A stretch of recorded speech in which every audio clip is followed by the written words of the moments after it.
the untouchable. Elena Cruz thought she could disappear before anyone discovered her secret, the consequence of one reckless night with Adrian Voss, the ruthless CEO, whose empire walked the line between legitimate business and something far darker. She had her resignation letter ready, her escape plan down to the minute. But Adrian Voss didn't build an empire by letting valuable things slip away. The moment he learned the truth, everything changed. What she thought was freedom became captivity. What she believed was protection felt like control. And what started as a mistake might become the most dangerous relationship of her life. If you're ready for a story of power, secrets, and impossible choices, stay until the end. Hit that like button and comment your city below. I want to see how far this story travels. The resignation letter sat in Elena Cruz's desk drawer like a ticking bomb. She'd rewritten it 17 times over the past 3 days, each version attempting to strike the impossible balance between professional courtesy and absolute necessity. How did you tell one of the most powerful men in the city that you were leaving without explanation? How did you walk away from Adrian Voss without him demanding to know why? The answer was simple: you didn't. Elena's fingers trembled as she pulled the envelope from the drawer one more time, staring at her carefully crafted lies. Pursuing new opportunities. Grateful for the experience. 2 weeks' notice. All of it bullshit. All of it necessary. Because the truth, the real truth, would destroy everything. She pressed her hand against her stomach, still flat beneath the tailored navy dress that had become her uniform. 12 weeks. The doctor had confirmed it yesterday, though Elena had known for nearly a month. Known and denied and bargained with a universe that clearly wasn't listening. Ms. Cruz. The intercom on her desk crackled to life with Adrian's voice, cool and commanding even through the speaker. My office, now. Elena's heart stuttered. She'd been his executive secretary for 3 years, and she knew every inflection of that voice. This wasn't a request. This wasn't even a command. This was something else entirely. She slipped the resignation letter into her blazer pocket and stood, smoothing her dress with shaking hands. The floor-to-ceiling windows of the executive suite stretched across the 42nd floor of Mercer Holdings' headquarters, offering a view of the city that had once made her feel powerful. Now it just made her feel trapped.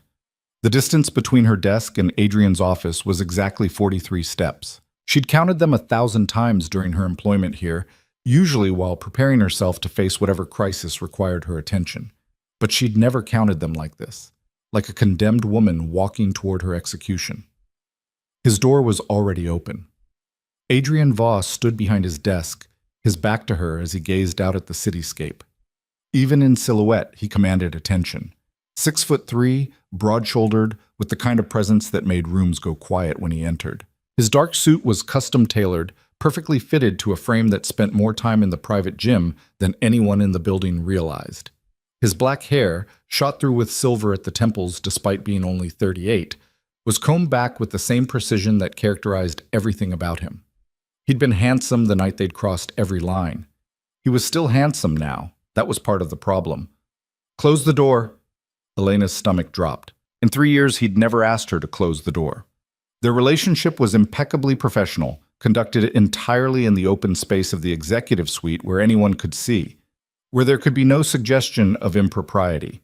Except, of course, for that one night 2.5 months ago, when everything had gone spectacularly, irreversibly wrong. She closed the door. The click of the latch sounded like a cell door locking. Sit down, Elena. He still hadn't turned around. She couldn't decide if that made this easier or harder. I prefer to stand, Mr. Voss. Now he turned, and the full force of those ice-blue eyes hit her like a physical blow.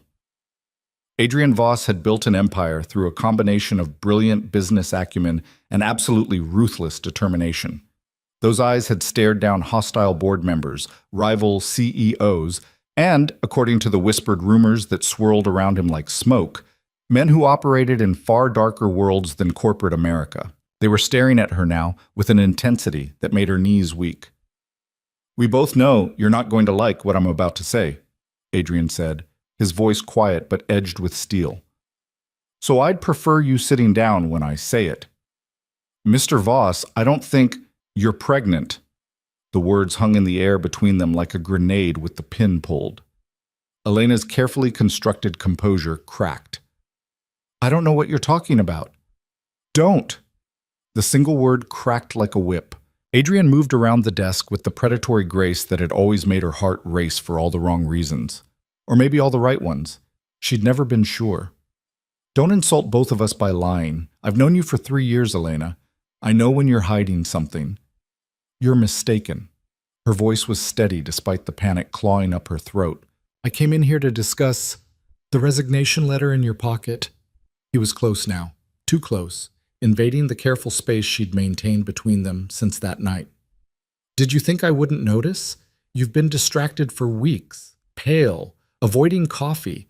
Leaving early for appointments you won't explain. Heat flooded her cheeks. She'd been so careful. So impossibly careful. I hired an investigator, Adrian continued, and Elena's world tilted sideways. Not to spy on you. To protect you. There have been threats against my executives. Standard security protocol. His jaw tightened. Imagine my surprise when the report included a visit to an obstetrician. The resignation letter felt like it was burning through her pocket. You had no right. I have every right. His voice dropped, became something dangerous and possessive that sent shivers down her spine. Especially when it's my child. Elena's breath caught. There it was. The truth, spoken aloud in Adrian Voss's office, where the walls were soundproofed and the world couldn't hear. It's not... She couldn't even finish the lie. March 7th, Adrian said quietly. The Nakamura merger celebration. You stayed late to help me prepare for the Tokyo presentation. We were alone in the office. We'd both had too much champagne, and we made a choice that apparently has consequences. Elena closed her eyes against the memory. It had been late, nearly midnight.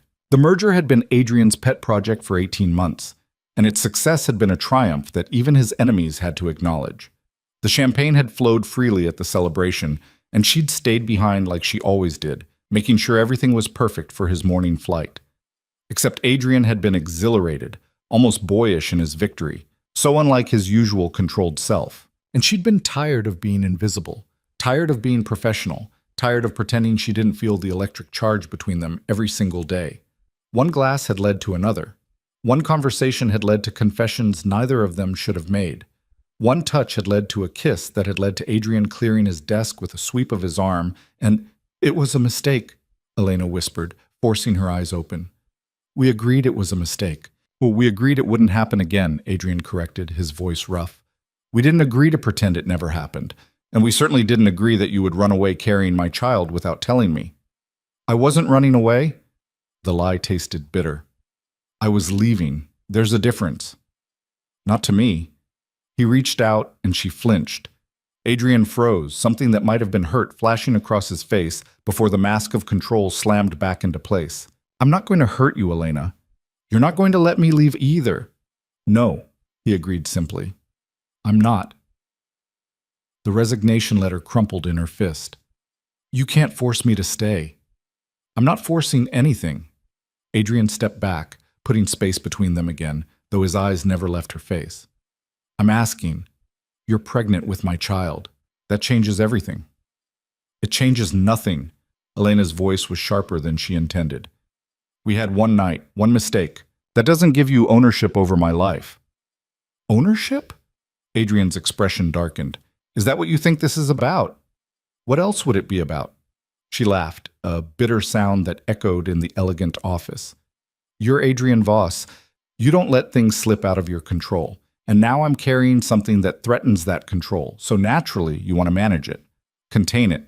Make sure it doesn't damage your reputation or your empire. For a long moment, Adrian just stared at her. Then, unexpectedly, he smiled, a cold, dangerous expression that reminded her exactly why people feared him. You think very little of me. I think realistically of you. Elena lifted her chin, refusing to back down despite the fear skittering through her veins. I've worked for you for 3 years, Mr. Voss. I know exactly who you are. Do you? He moved to his desk, pressed a button. Margaret, clear my schedule for the rest of the day.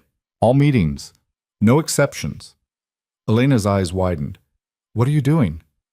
We're going to have a conversation, Adrian said calmly. A real one. Without the titles and the professional distance and the lies we've been telling ourselves for 3 years. I don't want... Sit down. The command in his voice was absolute. Please. The please was what did it. Elena had heard Adrian Voss issue thousands of orders, but she'd rarely heard him say please. She sank into one of the leather chairs facing his desk, her heart hammering. Adrian sat across from her, not behind the desk but in the matching chair, turning it so they faced each other with nothing between them but air and truth. I know what people say about me, he began, his voice quiet but firm. I know the rumors, the whispers, that I have connections to organizations that operate outside the law, that Mercer Holdings is just a front for something darker. Elena said nothing. She'd heard those rumors too. Hell, she'd seen enough irregular meetings, enough late-night phone calls in languages she didn't speak, enough cash transactions that never appeared in official books to know there was truth beneath the smoke. Some of those rumors are true, Adrian continued, and Elena's breath caught at the admission. My father built this company on the backs of deals that would never survive legal scrutiny. When he died and left it to me, I inherited more than a business. I inherited obligations, alliances, debts that can't be paid in money. Why are you telling me this? Because you're carrying my child. Adrian leaned forward, his elbows on his knees, bringing them closer together. Because that child, our child, will be born into a world that's more dangerous than you realize. Because if you walk away now, you'll have a target on your back that you can't possibly protect yourself from. Cold fear slithered down Elena's spine. What are you saying? I'm saying that the moment my enemies find out you're pregnant, they'll use it against me. Against us. His eyes were intense, burning into hers. I'm saying that you staying here under my protection is the only thing keeping you safe. That's insane. Elena stood abruptly, her chair scraping back. You're trying to scare me into... I'm trying to keep you alive. Adrian rose too, his voice sharp. Do you know what happened to the last woman I was publicly connected to? Elena froze. She'd heard whispers, 5 years ago, before she'd joined the company. A woman named Isabella, a relationship that had ended abruptly and violently. She left me, Adrian said, his voice hollow. Decided she couldn't handle my world. 3 weeks later, she was dead. Car accident, according to the police report. Brake failure. His hands clenched into fists. I knew better, but I couldn't prove it. Couldn't bring her back. All I could do was make sure the men responsible paid. The temperature in the room seemed to drop 10 degrees. You're telling me, Elena said slowly, that if I leave, someone will kill me. I'm telling you that if my enemies discover you're vulnerable, they'll exploit it. Adrian's jaw was tight. I'm telling you that you're not just Elena Cruz anymore. You're the mother of Adrian Voss's child, and that makes you a target. Elena sank back into the chair, her legs suddenly unable to support her. This can't be happening. It is happening. Adrian knelt in front of her, his large hands covering hers before she could pull away. I know this isn't what you wanted. I know this isn't the life you chose, but we're here now, and I need you to trust me. She laughed, a broken sound. Trust you? You just admitted you're involved in criminal organizations. You just told me people are going to try to kill me. Why the hell would I trust you? Because I will protect you. The intensity in his voice was almost frightening.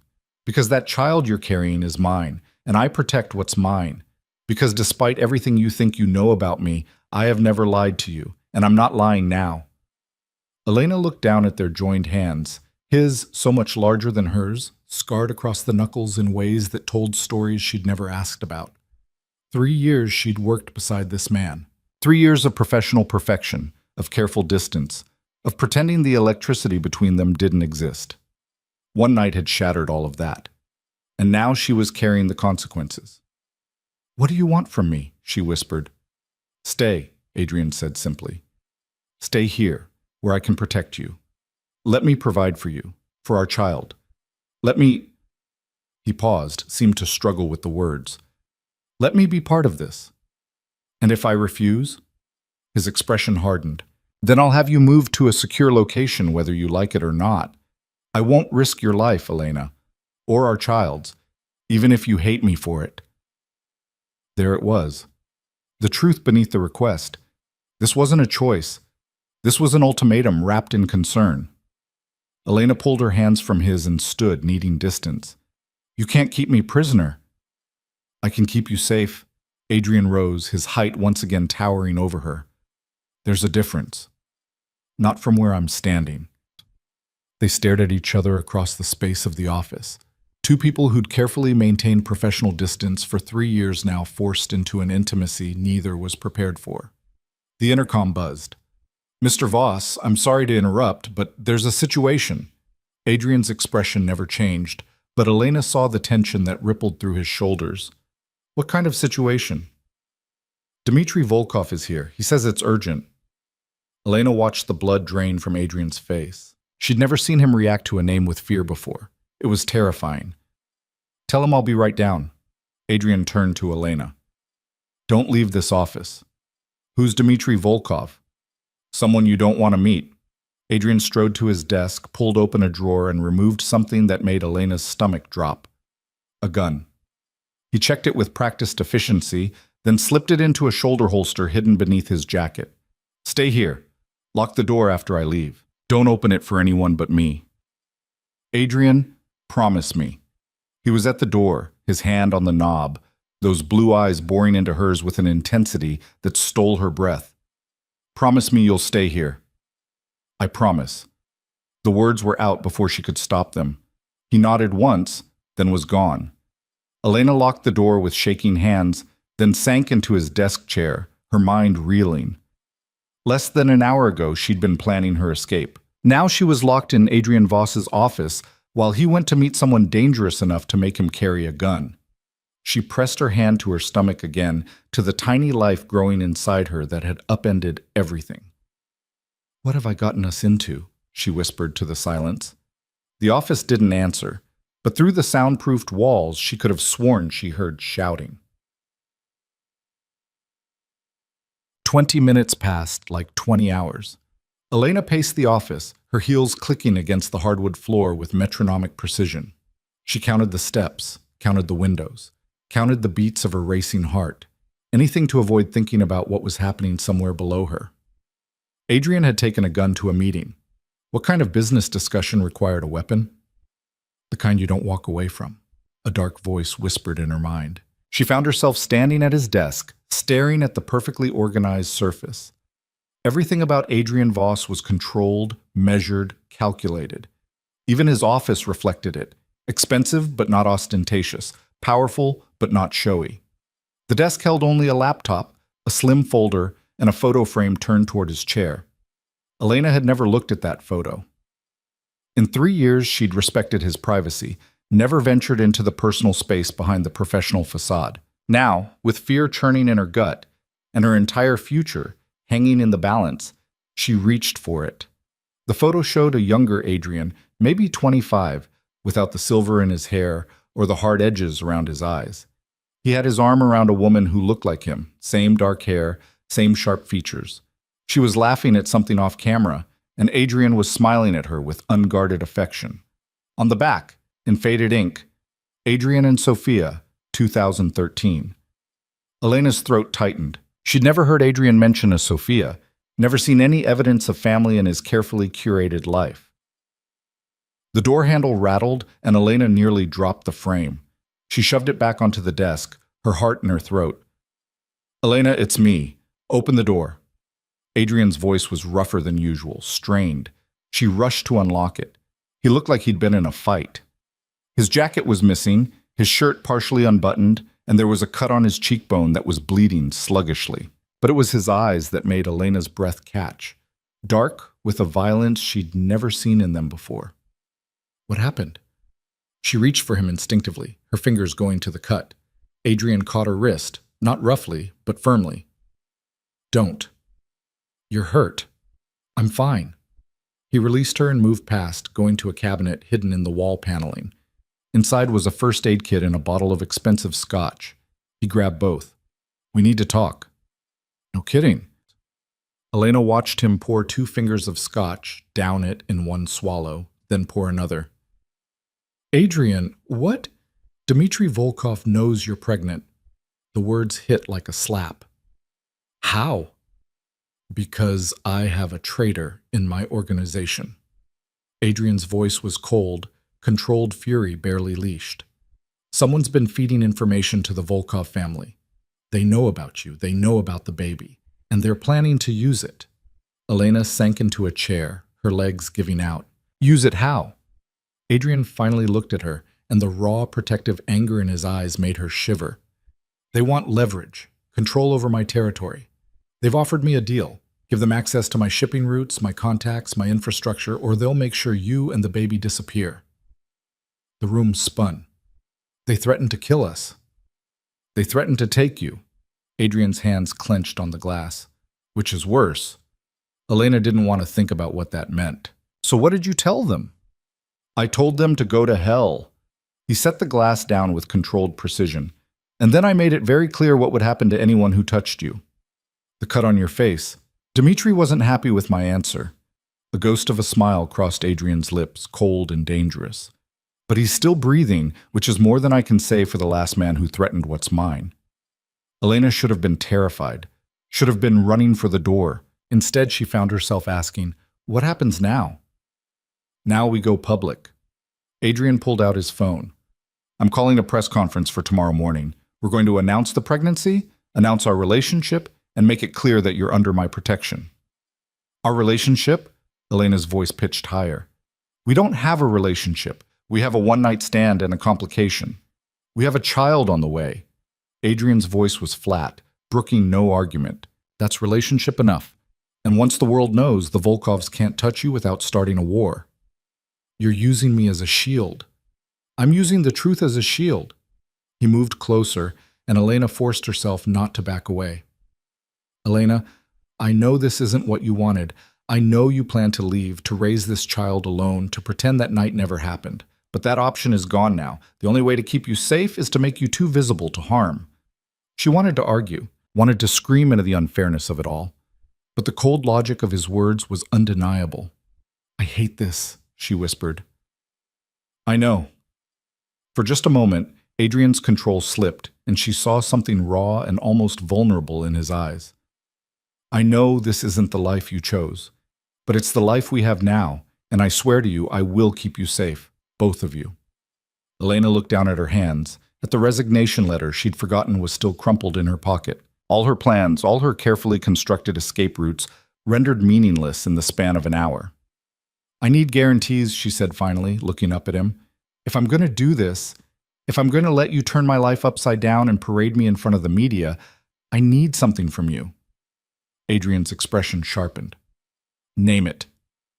First, my own space. I'm not moving into some safe house where you can monitor my every move.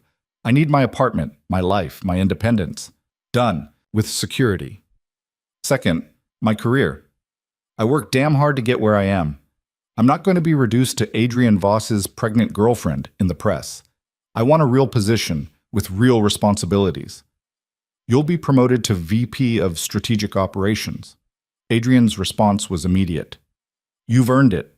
The pregnancy has nothing to do with your qualifications. Elena blinked, surprised. VP? You're the most competent person in this building, Elena. The only reason you weren't promoted before is because I was too selfish to risk losing the best assistant I've ever had. A wry smile crossed his face. That particular concern is no longer relevant. Despite everything, Elena felt a flicker of warmth. Third, and this is non-negotiable, you tell me the truth. No more secrets. No more protecting me from the dangerous parts of your world. If I'm in this, I'm in it fully. I deserve to know what I'm up against. Adrian studied her for a long moment, something like respect dawning in his eyes. You're tougher than I gave you credit for. You have no idea what I'm capable of, Mr. Voss. Adrian, he corrected softly. If we're going to sell this relationship to the world, you should probably stop calling me Mr. Voss. Elena's breath caught. The intimacy of his name on her lips felt dangerous in ways that had nothing to do with Russian mobsters, and everything to do with the man standing before her. Adrian, she said, testing it. The word felt like crossing a line she couldn't uncross. What's going to happen at this press conference? I'm going to tell the truth. He moved to the window, looking out at the city lights beginning to glow in the dusk. That you and I have been in a relationship for the past 3 months. That you're pregnant. That we're committed to raising this child together. And that anyone who has a problem with that can take it up with me personally. That's not the truth. We're not in a relationship. We will be after tomorrow. Adrian turned back to her, and the certainty in his voice was absolute. Because the alternative is you being vulnerable, and I won't allow that. You can't just decide, I can and I have. He crossed back to her, and this time when he reached for her hand, she didn't pull away. I know you don't trust me. I know you think this is about control. But I need you to understand something, Elena. That child you're carrying, it's the only good thing I've created in a very long time. And I will burn this entire city down before I let anyone harm it. Or you. The intensity of his words should have terrified her. Instead, Elena felt something shift inside her chest, some wall she'd carefully built beginning to crack. I'm scared, she admitted, the words barely a whisper. Good. Adrian's thumb stroked across her knuckles, a gesture so gentle it seemed at odds with everything else about him. Fear will keep you alert. But know this, you're not alone in this anymore. Whatever happens, we face it together. Elena looked up at him, at this man who was equal parts protector and threat, salvation and cage. What if I can't do this? What if I can't be what you need me to be? You already are.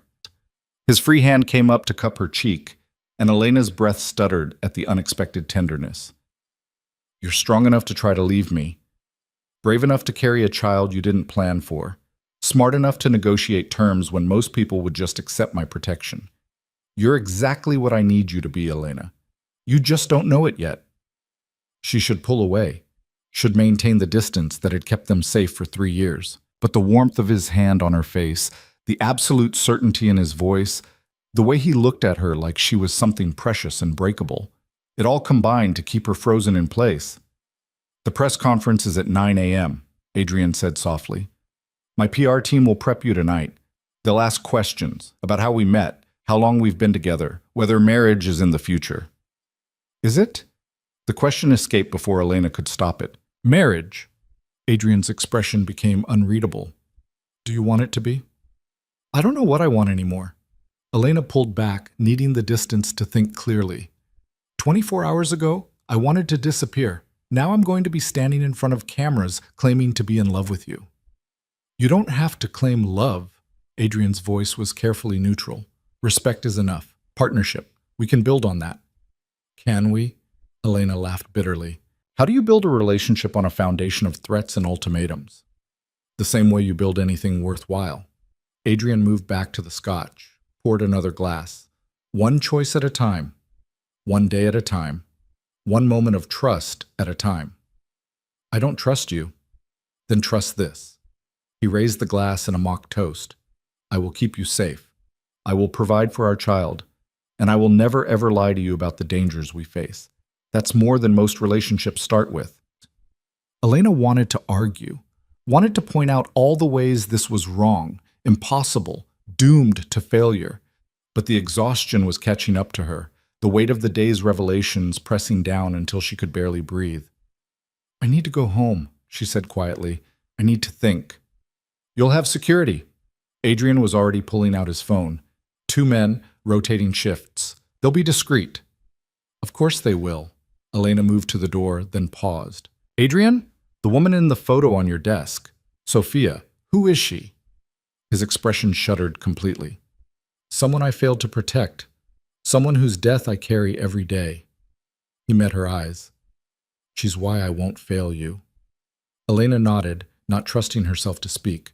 She left the office, left the building, left Adrian Voss standing in the gathering darkness of his empire.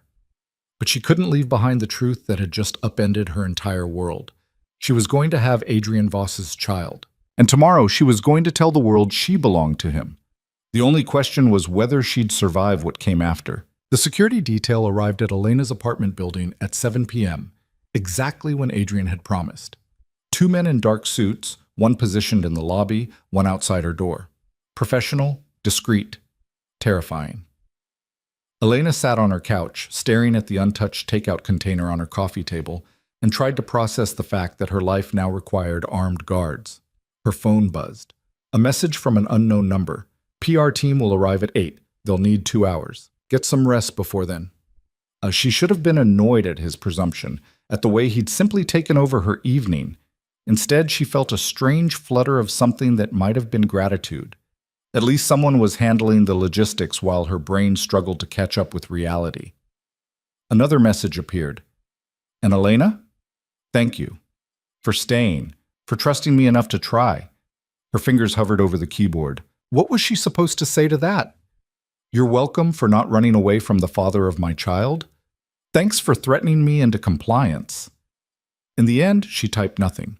Just set the phone down and pressed her hands against her flat stomach, wondering when she'd feel something.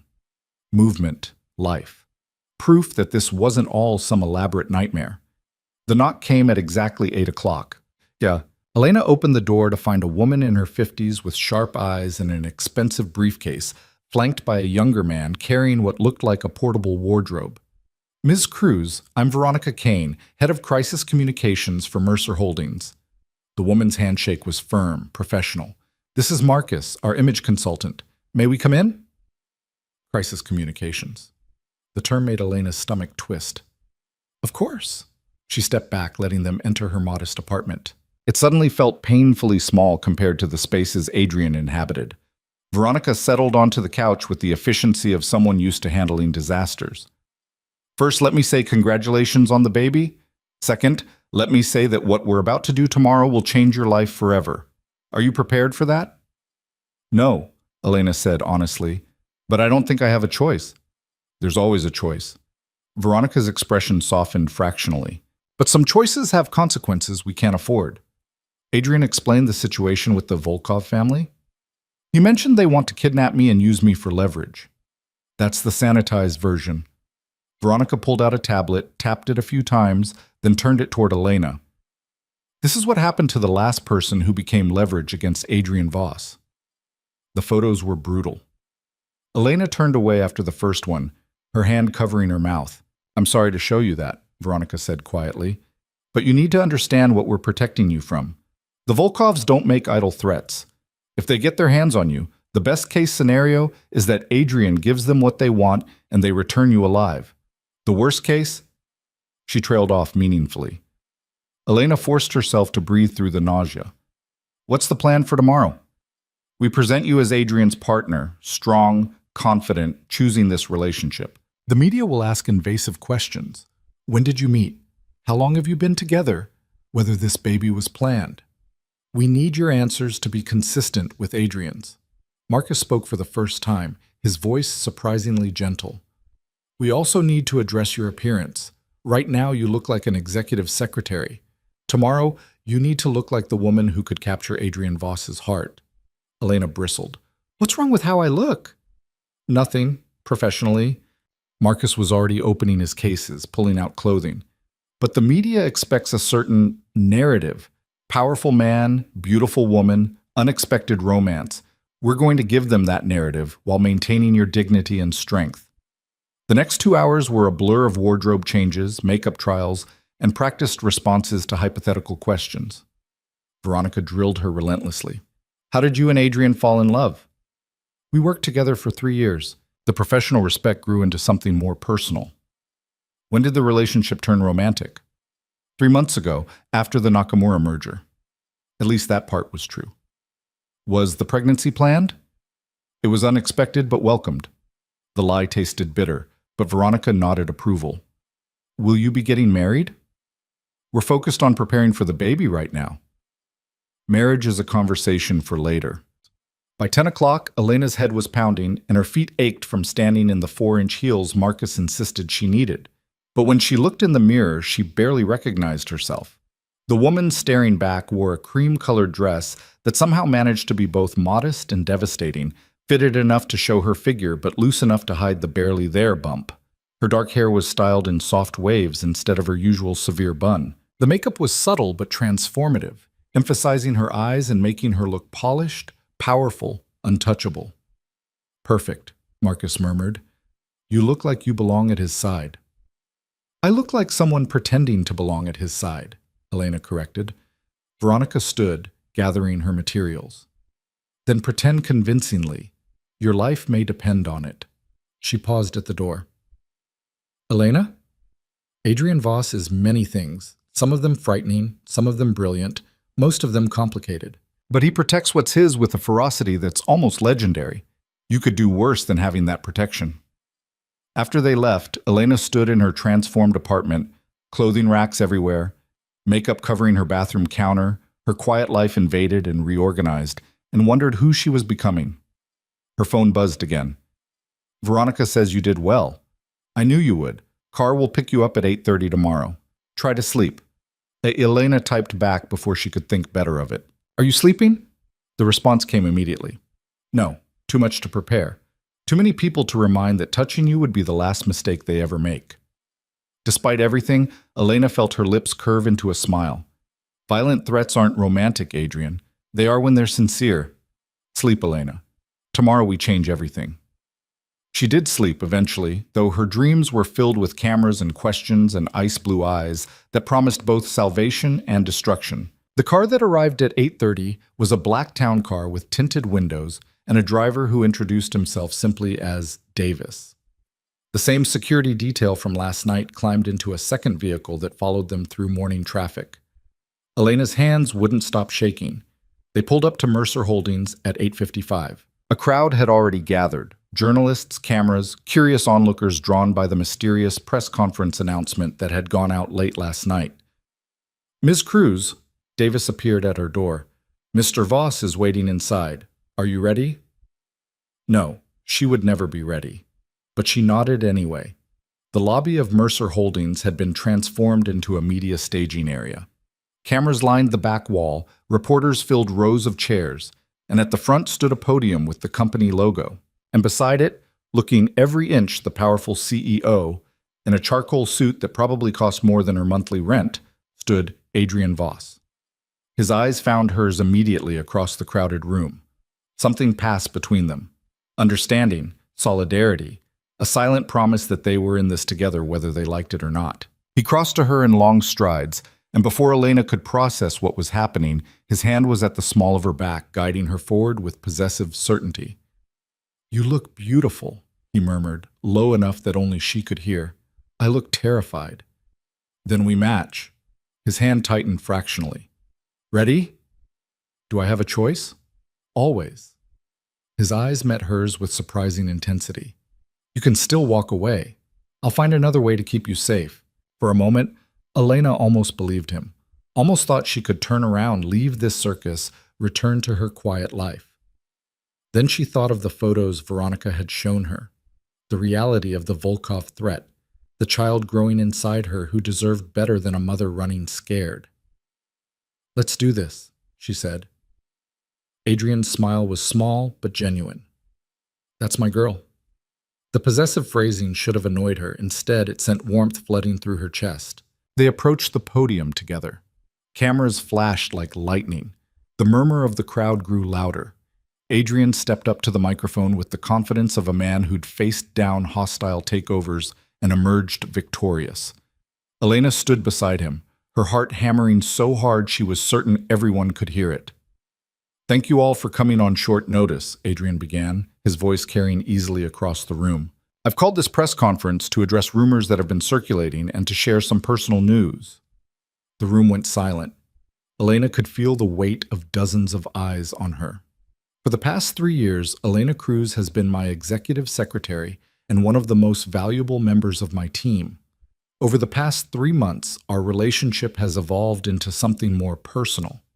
Adrian turned to her, and the warmth in his eyes was so convincing Elena almost believed it herself. Elena is pregnant with my child, and I couldn't be happier about it. The explosion of camera flashes was blinding. Questions erupted from every direction. Mr. Voss, when is the baby due? Ms. Cruz, how do you respond to suggestions this is a career move? Are you planning to get married?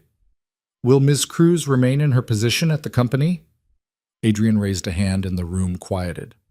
I'll take questions one at a time, but first let me be absolutely clear about something. His voice dropped, became edged with steel. Elena Cruz is under my protection. Anyone who attempts to harass her, follow her, or treat her with anything less than complete respect will answer to me personally. And trust me when I say you don't want that. The threat was delivered with such calm certainty that several reporters actually stepped back. Now, Adrian continued, his tone lightening fractionally, Elena has agreed to answer a few questions. Please keep them respectful. A woman in the front row raised her hand. Ms. Cruz, this seems like a very sudden announcement. How long have you been in a relationship with Mr. Voss? Elena stepped to the microphone, channeling every ounce of the strength Veronica had drilled into her. Adrian and I have worked closely together for 3 years. The relationship became romantic approximately 3 months ago. When we discovered I was pregnant, we made the decision to go public rather than hide something we're both committed to.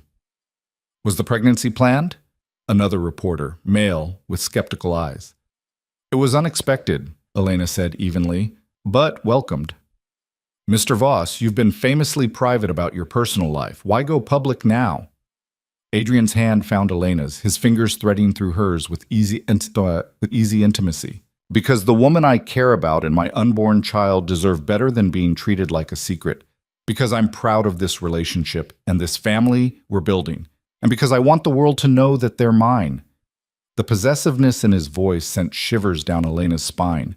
He was playing his role perfectly. The powerful man claiming his woman with absolute conviction. She just wished she could tell where the performance ended and reality began. Ms. Cruz, will you continue working at Mercer Holdings? This was the question Veronica had prepared her for extensively. I've been promoted to Vice President of Strategic Operations, Elena said, lifting her chin. My pregnancy has no bearing on my professional capabilities. I earned this position through 3 years of dedicated work, and I intend to continue contributing to this company's success. Some might suggest the promotion is related to your personal relationship with Mr. Voss. Some people will always find reasons to diminish a woman's achievements. Elena's voice sharpened. I've been managing complex international negotiations, overseeing million-dollar projects, and serving as the operational backbone of this company for years. The only thing that's changed is that Adrian finally recognized what I've been contributing all along. Adrian's hand tightened on hers, and when she glanced at him, she saw something like pride in his eyes. The questions continued for another 20 minutes. Most were variations on the same themes: timeline, plans for the future, how they'd keep their relationship professional at work. Elena answered with the smooth confidence Veronica had trained into her, while Adrian stood beside her like an immovable force. Finally, Veronica stepped forward. That's all the time we have today. Thank you for coming. As they turned to leave, a voice rang out from the back. Mr. Voss, is it true you have connections to the Volkov crime family? Elena felt Adrian go rigid beside her. I have business connections throughout this city, he said carefully. Some of them are complicated, but my personal life is exactly that, personal, and off limits. What about reports that Elena Cruz is being used as leverage in a territorial dispute? Adrian's expression went cold in a way that made Elena's blood freeze. The only people who would use a pregnant woman as leverage are cowards who know they can't compete with me legitimately. And those cowards should understand something very clearly. Touching Elena would be the last mistake they ever make. Now, if you'll excuse us, my partner needs rest. He guided Elena away from the podium with a hand that trembled slightly with controlled rage. They made it to the elevator before she finally spoke. That last question was planted by the Volkovs to test me. Adrian stabbed the button for his office floor. They wanted to see how I'd respond to public pressure. And you just threatened them on live television. I made a promise on live television. The elevator doors closed, sealing them in privacy. There's a difference. Elena leaned against the wall, the adrenaline draining away and leaving her shaky. This is insane, all of it. The press conference, the threats, this whole situation. I know.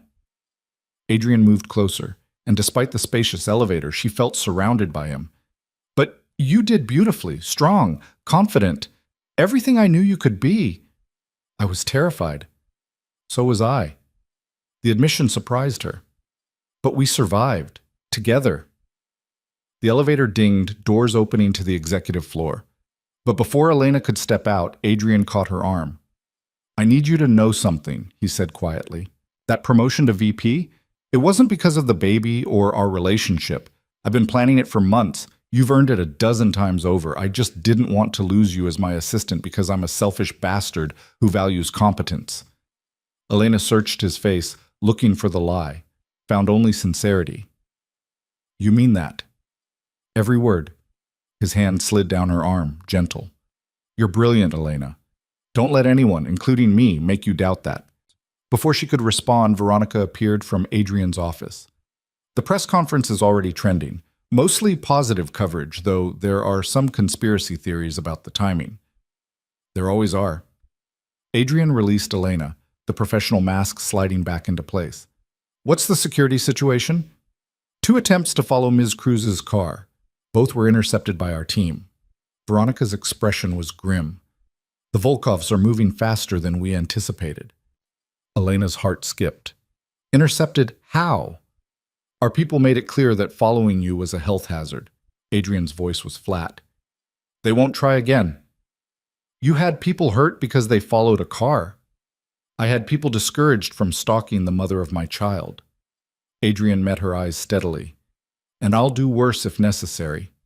You need to understand that, Elena. I will do whatever it takes to keep you safe. Whatever it takes. The absolute certainty in his voice should have frightened her. Instead, she felt a complicated knot of emotions. Fear, yes, but also something warmer, something that felt dangerously like security. I need to get to work, she said, needing space to process. I assume my new office is ready? Top floor, corner view, full security system. Adrian gestured toward the elevator. Davis will show you up. And Elena, you have a meeting with the strategic operations team at 11. I'd suggest reviewing the files I sent to your email this morning. You sent me files this morning? When? Around 4 a.m., couldn't sleep. A wry smile crossed his face. Figured I might as well make sure you were properly briefed for your first day as VP. Elena found herself smiling despite everything. You're ridiculous. I'm thorough. He stepped back, creating professional distance. Go. Conquer your new position. Show everyone what I've always known, that you're the best damn executive in this building. She left before she could do something stupid, like thank him for the compliment. Or worse, admit that part of her liked this. The partnership, the respect, the way he looked at her like she was capable of anything. Her new office was everything he'd promised. Floor-to-ceiling windows with a view that rivaled Adrian's. A desk that looked like it cost more than her car. Dual monitors already set up with her login credentials. And on the desk, a single white orchid in an expensive pot. The card read simply, for new beginnings.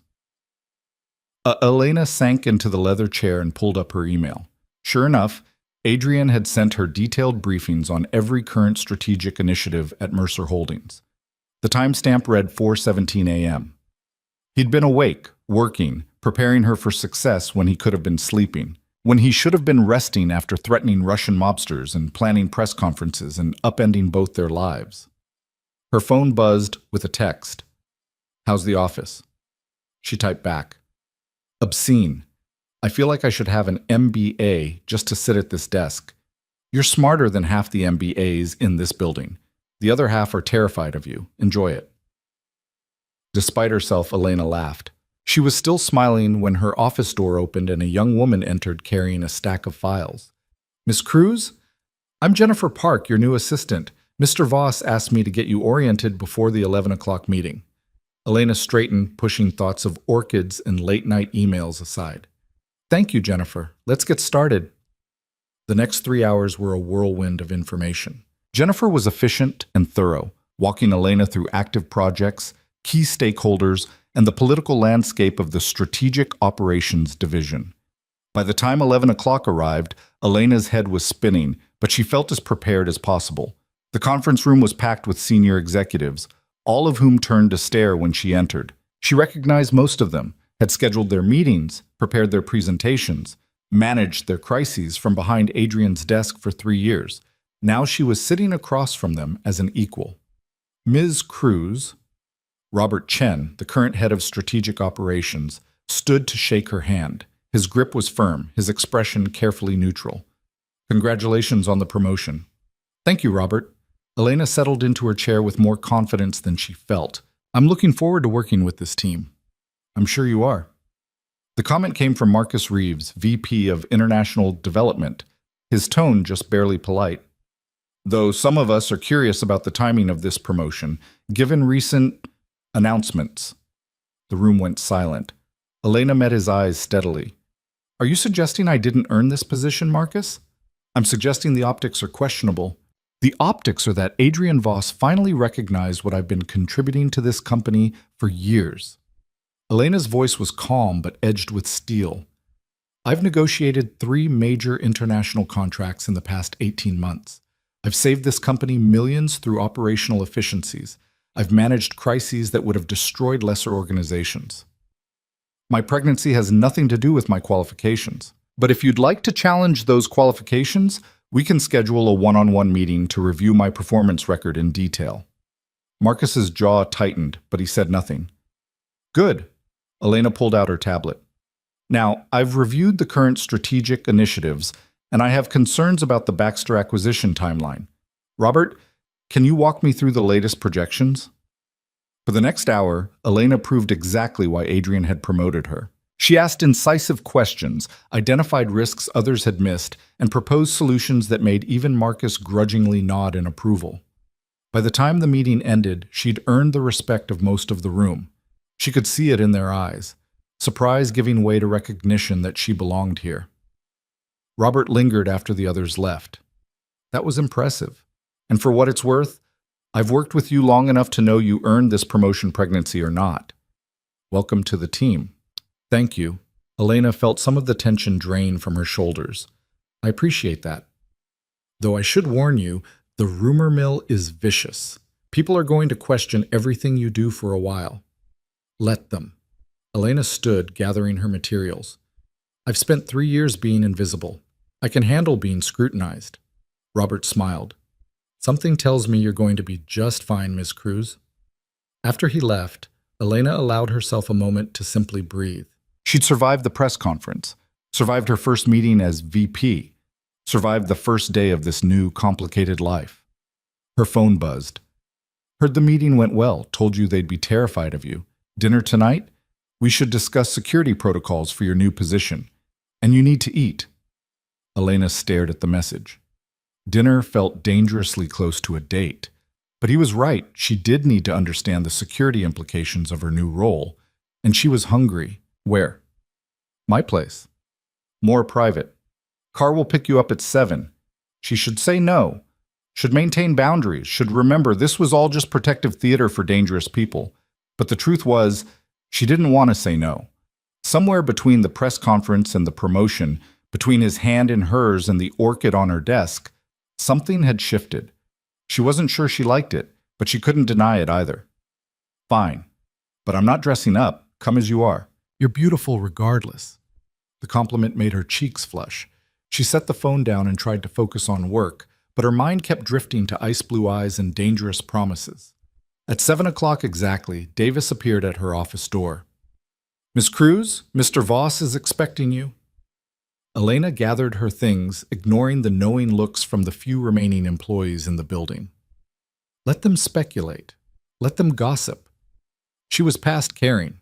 The drive took them to a part of the city she'd never visited, an exclusive neighborhood where old money lived behind gates and walls. Adrian's building was modern glass and steel, towering over its neighbors, with security that would make a fortress jealous. Mr. Voss owns the penthouse, Davis explained as they rode the elevator up. Top 3 floors. The security system is state-of-the-art. You'll have a key code and biometric access by tomorrow. Why would I need access to Adrian's apartment? Davis's expression remained carefully neutral. Mr. Voss is thorough about contingency planning, ma'am. The elevator opened directly into Adrian's penthouse, and Elena's breath caught. The space was stunning, floor-to-ceiling windows offering a panoramic view of the city, modern furniture that managed to be both elegant and comfortable, and an open floor plan that somehow felt warm despite its size. But what surprised her most was how lived-in it felt. Books on the coffee table, a suit jacket draped over a chair, photos on the mantel that showed glimpses of a life she'd never imagined. You're staring. Adrian emerged from what looked like the kitchen, carrying 2 wine glasses. He'd changed from his suit into dark slacks and a white shirt with the sleeves rolled up. It should have made him look casual. Instead, he looked dangerously attractive. "Your home is beautiful," Elena said, meaning it. "It's a residence." Adrian handed her one of the glasses. Sparkling water, she noticed, not wine. "Home is something different." "What's the difference?" "Home is where you feel safe enough to be yourself."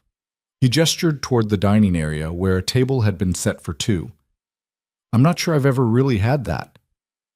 The admission was so unexpected, so vulnerable, that Elena didn't know how to respond. She followed him to the table, noting that he'd apparently cooked, or at least arranged for someone to cook. The meal was simple but elegant: grilled salmon, roasted vegetables, fresh bread. "You didn't have to go to all this trouble," she said as he held out her chair. "I wanted to." Adrian sat across from her. "And we do need to discuss security. But first, we need to talk about something else." Elena's stomach tightened. "What?" "The fact that we're about to spend the next 6 months working together, living a public relationship and preparing for a child. And we barely know each other outside of work." "We know each other." Elena picked up her fork, needing something to do with her hands. "We've worked together for 3 years." "We've worked together for 3 years with careful professional distance." Adrian's eyes were intent on hers. "But that distance is gone now. And if we're going to make this work, if we're going to convince the world and keep you safe, we need to actually know each other." "What do you want to know?" "Everything."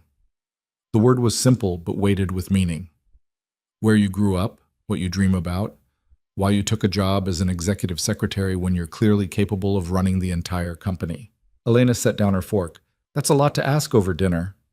"Then we'll have a lot of dinners." Adrian's smile was small but genuine. "We have time, Elena. 6 months until the baby. A lifetime after that. I'd like to spend it with someone I actually know, not just someone I'm protecting." The sincerity in his voice undid something in her chest. Elena took a breath, then another, then made a decision that felt like jumping off a cliff. "Okay," she said quietly, "but it goes both ways.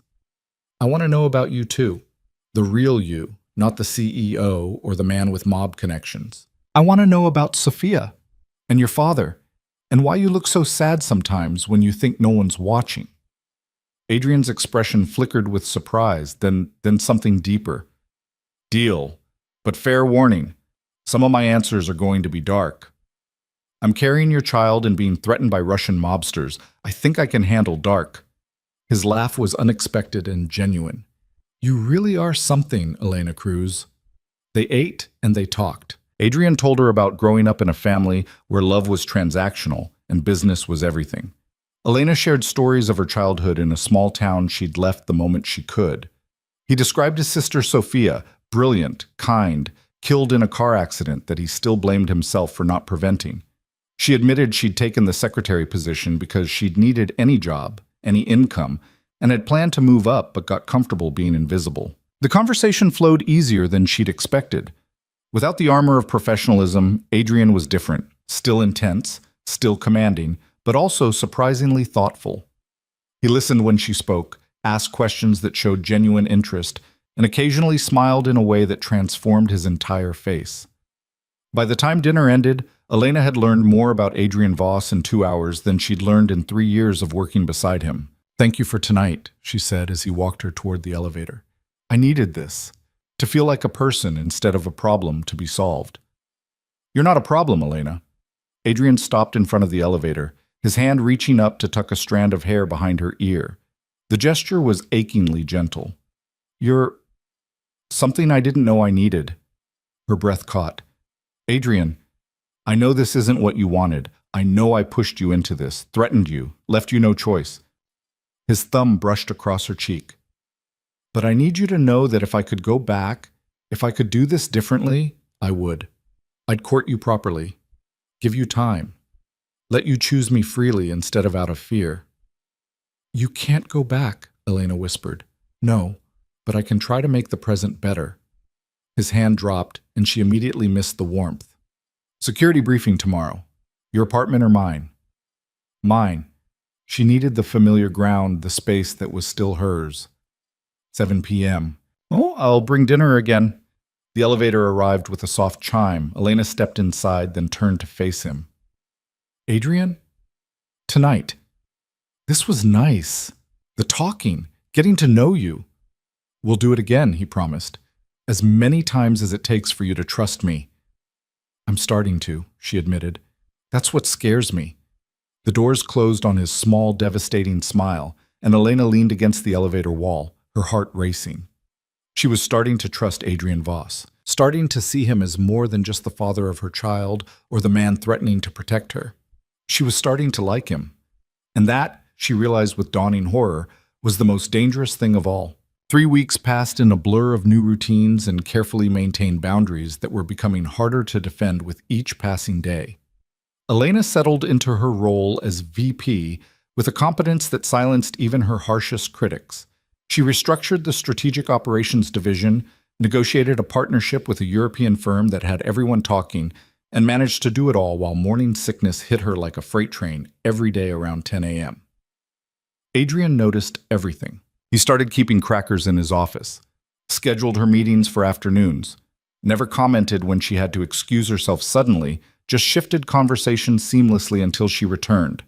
The dinners continued, sometimes at his place, sometimes at hers, always with the pretense of discussing security or company business, but increasingly they just talked. About books they'd read, places they'd traveled, dreams they'd given up on, and ones they still harbored in secret.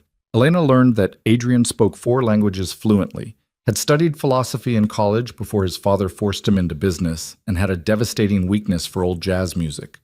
Adrian discovered that Elena had wanted to be a lawyer once, that she sent money to her younger brother every month to help him through medical school, and that she was terrified of becoming her mother, exhausted, bitter, trapped by choices she couldn't undo.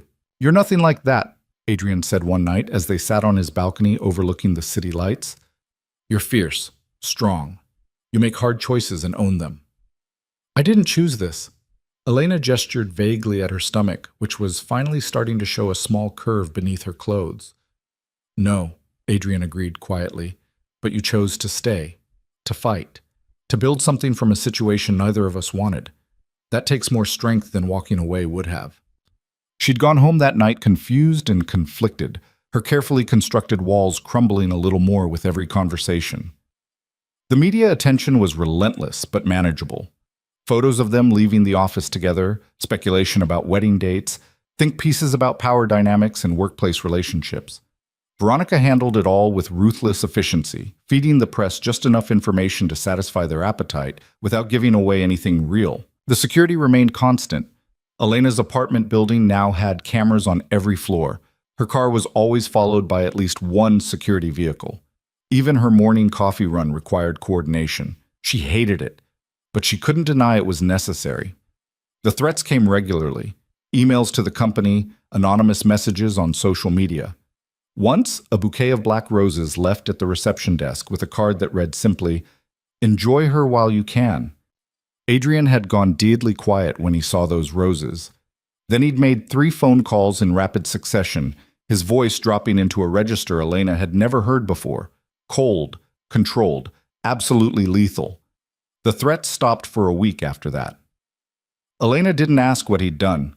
She was learning that some parts of Adrian's world were better left unexamined. But tonight, everything was about to change. Elena was working late in her office, reviewing contracts for the morning meeting, when her phone buzzed with a message from an unknown number. "Your pretty press conference didn't change anything. Adrian Voss will learn that some debts can't be erased with threats. Check your email." Her hand shook as she opened her laptop. The email was waiting, no sender name, just a subject line that made her blood run cold. The truth about Elena Cruz. Inside was a dossier, photos of her apartment building, her brother's medical school, her parents' home in the small town she'd left behind. Details about her life that should have been private, innocuous, but felt like violations when compiled by strangers. And at the bottom, a single line. "We know everything, and soon everyone else will too." Elena was reaching for her phone to call Adrian when her office door burst open. He stood in the doorway, his expression darker than she'd ever seen it, his phone clutched in his hand. "Did you get it?" "The email? Yes, just now. They're going to leak it."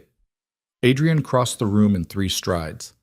"Everything. Your background, your family, details they have no right to know. They're going to try to destroy your reputation to get to me." Elena's stomach dropped. What kind of details? Adrian's jaw tightened. Does it matter? They'll twist anything into ammunition. Your brother's student loans could become you marrying me for money. Your parents' financial struggles could become gold digging. They'll make you look calculating, manipulative, like you trapped me deliberately. But none of that is true. Truth doesn't matter to people like this. Adrian's hands clenched and unclenched at his sides. They're going to paint you as a villain, and there's nothing I can do to stop it. For the first time since this nightmare began, Elena saw something in Adrian's eyes that looked like helplessness. It was more terrifying than his anger. When? She asked quietly. Tomorrow morning. Major outlets. They've already sent preview copies to journalists.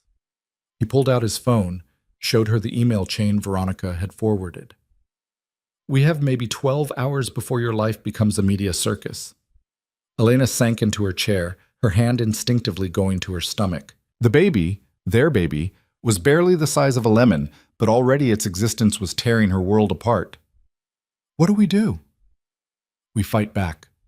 Adrian knelt in front of her, his hands covering hers on her stomach.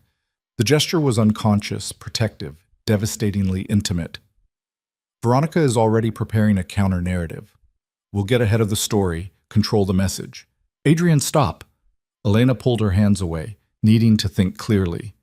This isn't about messaging. This is about them threatening my family, my brother, my parents. I know. His voice was rough. I've already sent security teams to all of them. Your brother's apartment, your parents' house, they'll be protected. You can't just assign bodyguards to my family without asking. I can, and I did. Adrian stood, began pacing her office like a caged animal. Because the alternative is leaving them vulnerable to people who will use them to hurt you, to hurt our child. And I won't allow that. Elena watched him move, this powerful man barely containing his fury, and felt something shift inside her chest. He wasn't trying to control her. He was trying to protect everyone she loved because hurting them would hurt her. Thank you, she said quietly. Adrian stopped pacing, turned to stare at her. What? For protecting my family, for caring about the people I care about. She stood, crossed to him. I know this isn't what you signed up for either, but you're trying, really trying. And I appreciate that. Something flickered in his eyes, surprise, maybe, or hope. Elena. Her phone rang, shattering the moment.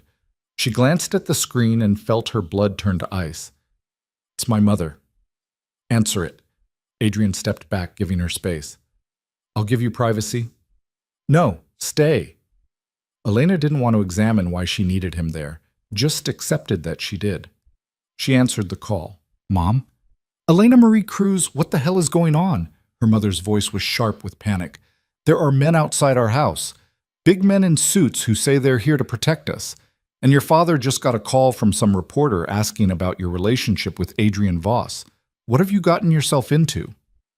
Elena closed her eyes against the familiar disappointment in her mother's tone. Mom, I'm sorry. I should have called you myself. I'm pregnant. The father is my boss, Adrian Voss. And there are some people who want to use that against him, which means you and Dad might be in danger. In danger? Her mother's voice pitched higher. Elena, what are you talking about? What kind of man did you get involved with? A complicated one. Elena opened her eyes, found Adrian watching her with an expression she couldn't read. But he's a good man, Mom. And he's protecting our family. Our family? You barely talk to us anymore. You send money like that makes up for abandoning. I didn't abandon anyone. The old argument rose up, familiar and bitter. I left a town with no opportunities to build a life. That's not abandonment. That's survival. And now you're pregnant by some rich man with enemies dangerous enough to need bodyguards. Is this the life you wanted, Elena? Is this better? The question hit harder than her mother probably intended. Was this better? A high-powered job, a complicated relationship, a child on the way, and threats from Russian mobsters. She looked at Adrian, who was deliberately not listening but couldn't help hearing in the small office. At this man who brought her crackers during morning sickness and sent security teams to protect her family and looked at her sometimes like she was the most important thing in his world. Yes, Elena said quietly. It's better. Because I chose it, Even the parts I didn't plan for, I'm choosing now. That's more than you ever had, Mom. Silence on the other end. Then, softer, "Is he good to you? This Adrian?" Elena's throat tightened. "He's trying to be. We're both trying." "Then I suppose that's all anyone can ask for." Her mother sighed. "Keep the security. Your father is already arguing with them, but keep them anyway. And Elena, call your brother. He's worried sick." "I will. I love you, Mom." "Love you too, baby. Even when you're making my hair gray with worry." The call ended and Elena set the phone down with shaking hands. "That went better than expected." "Your mother sounds formidable." Adrian's voice was carefully neutral. "She is. Had to be, raising 3 kids on a waitress's salary after my dad got injured and couldn't work construction anymore." Elena turned to face him fully. "She taught me that you do what you have to do, whatever it takes to protect the people you love." "Sounds like someone else I know." Adrian's expression softened. "Are you okay?" "No." The honesty surprised her. "I'm terrified. Of the media leak. Of the Volkovs. Of this whole situation. But I'm also—" She trailed off, searching for words. "Also what?" "Starting to believe we might survive this." Elena crossed to him, stood close enough to feel the heat radiating from his body. "Together. As a team. Not just as people forced into proximity." Adrian's hand came up to cup her face, his thumb brushing across her cheekbone in a gesture that had become familiar over their dinners. "Elena, I need to tell you something." "What?" "That night, the merger celebration, when everything changed between us." His eyes were intense on hers. "It wasn't just the champagne. It wasn't just physical. I'd been fighting feelings for you for months, maybe longer. And that night, for just a few hours, I let myself stop fighting." Elena's breath caught. "Adrian, I know this isn't the time. I know we have bigger problems right now. But if we're facing down a media storm tomorrow, if the whole world is going to dissect our relationship, I needed you to know the truth." His voice dropped, became almost vulnerable. "This might have started as a mistake, but it's not one I regret. Not anymore." Elena's heart was racing so fast she thought it might burst. "You're saying you have feelings for me. I'm saying I've had feelings for you for a long time. I just didn't know how to handle them until circumstances forced my hand." A wry smile crossed his face. "Not my finest moment of emotional intelligence." Despite everything, the threats, the fear, the impossible situation, Elena laughed. "That might be the understatement of the century." "Probably."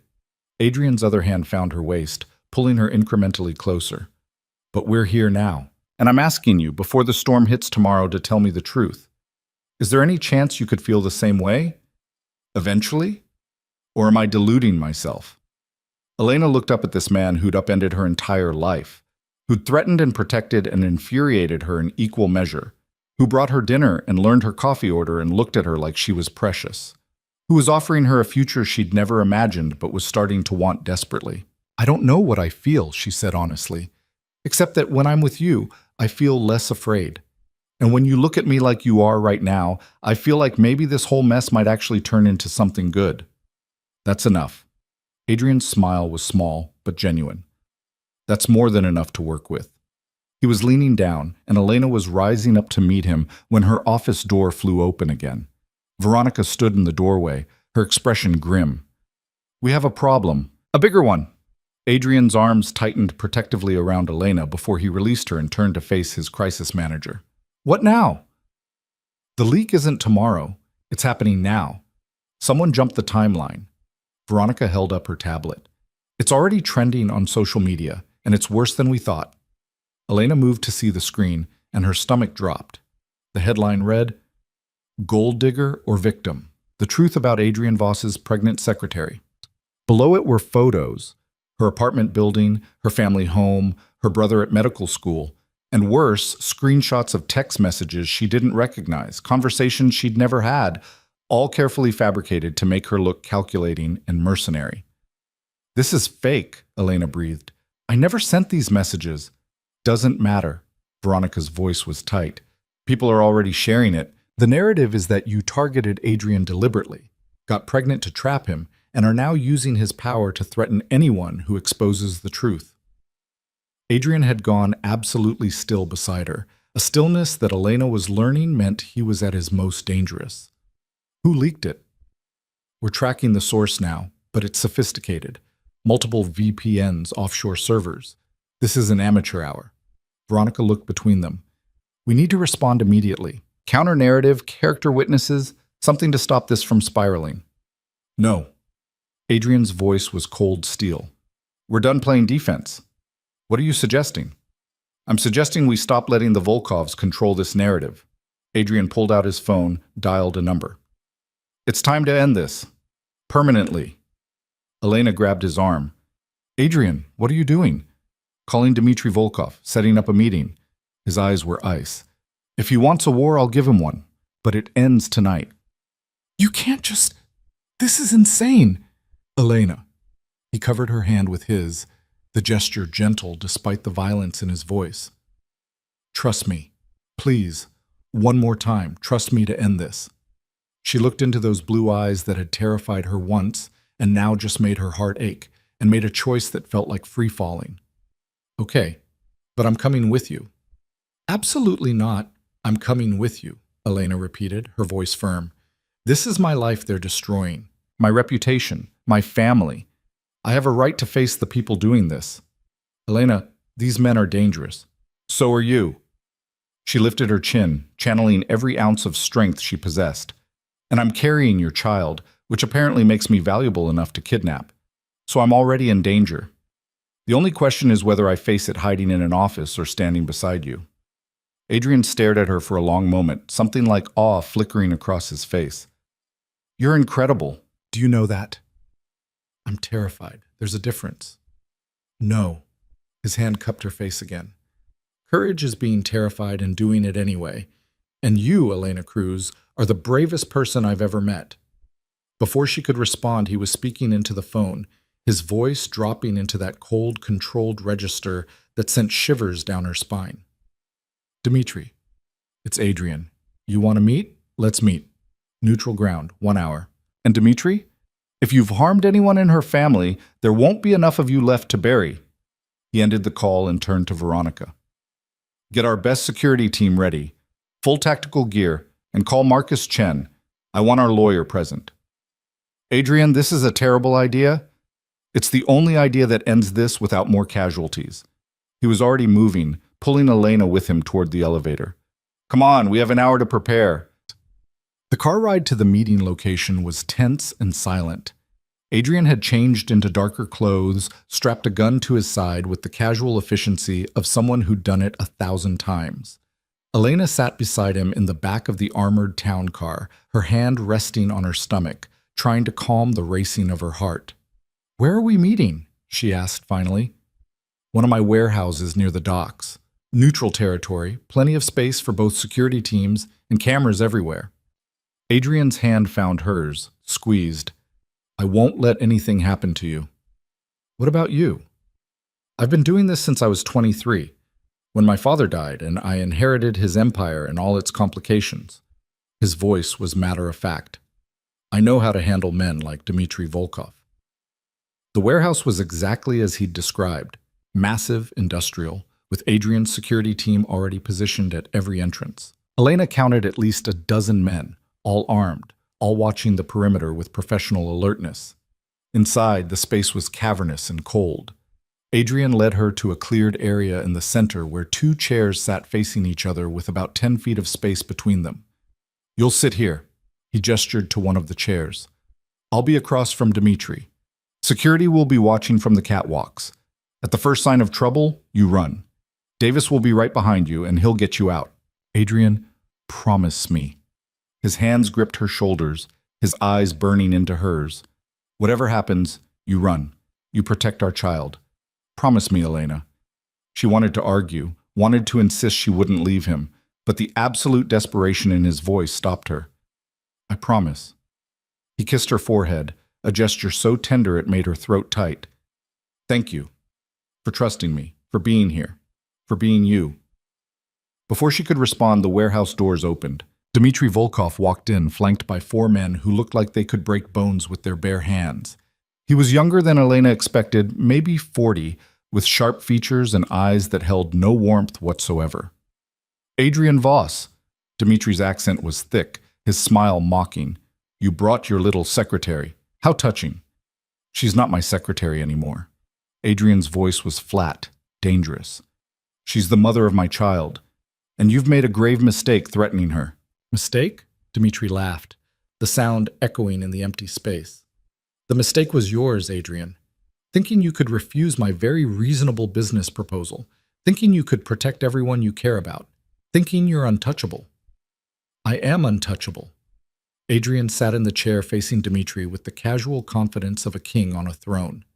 And so is she, which is why we're here, to make sure you understand that. Dmitry settled into his own chair, still smiling that cold smile. You want to negotiate? Fine. Give me access to your shipping routes, your contacts in Europe, your distribution network, and I'll make all of this, he waved vaguely at Elena, go away. No. Adrian's voice was absolute. You'll retract every lie you've published about her. You'll destroy whatever dirt you think you have on her family. And you'll leave this city and never threaten what's mine again. Dmitry's smile faded.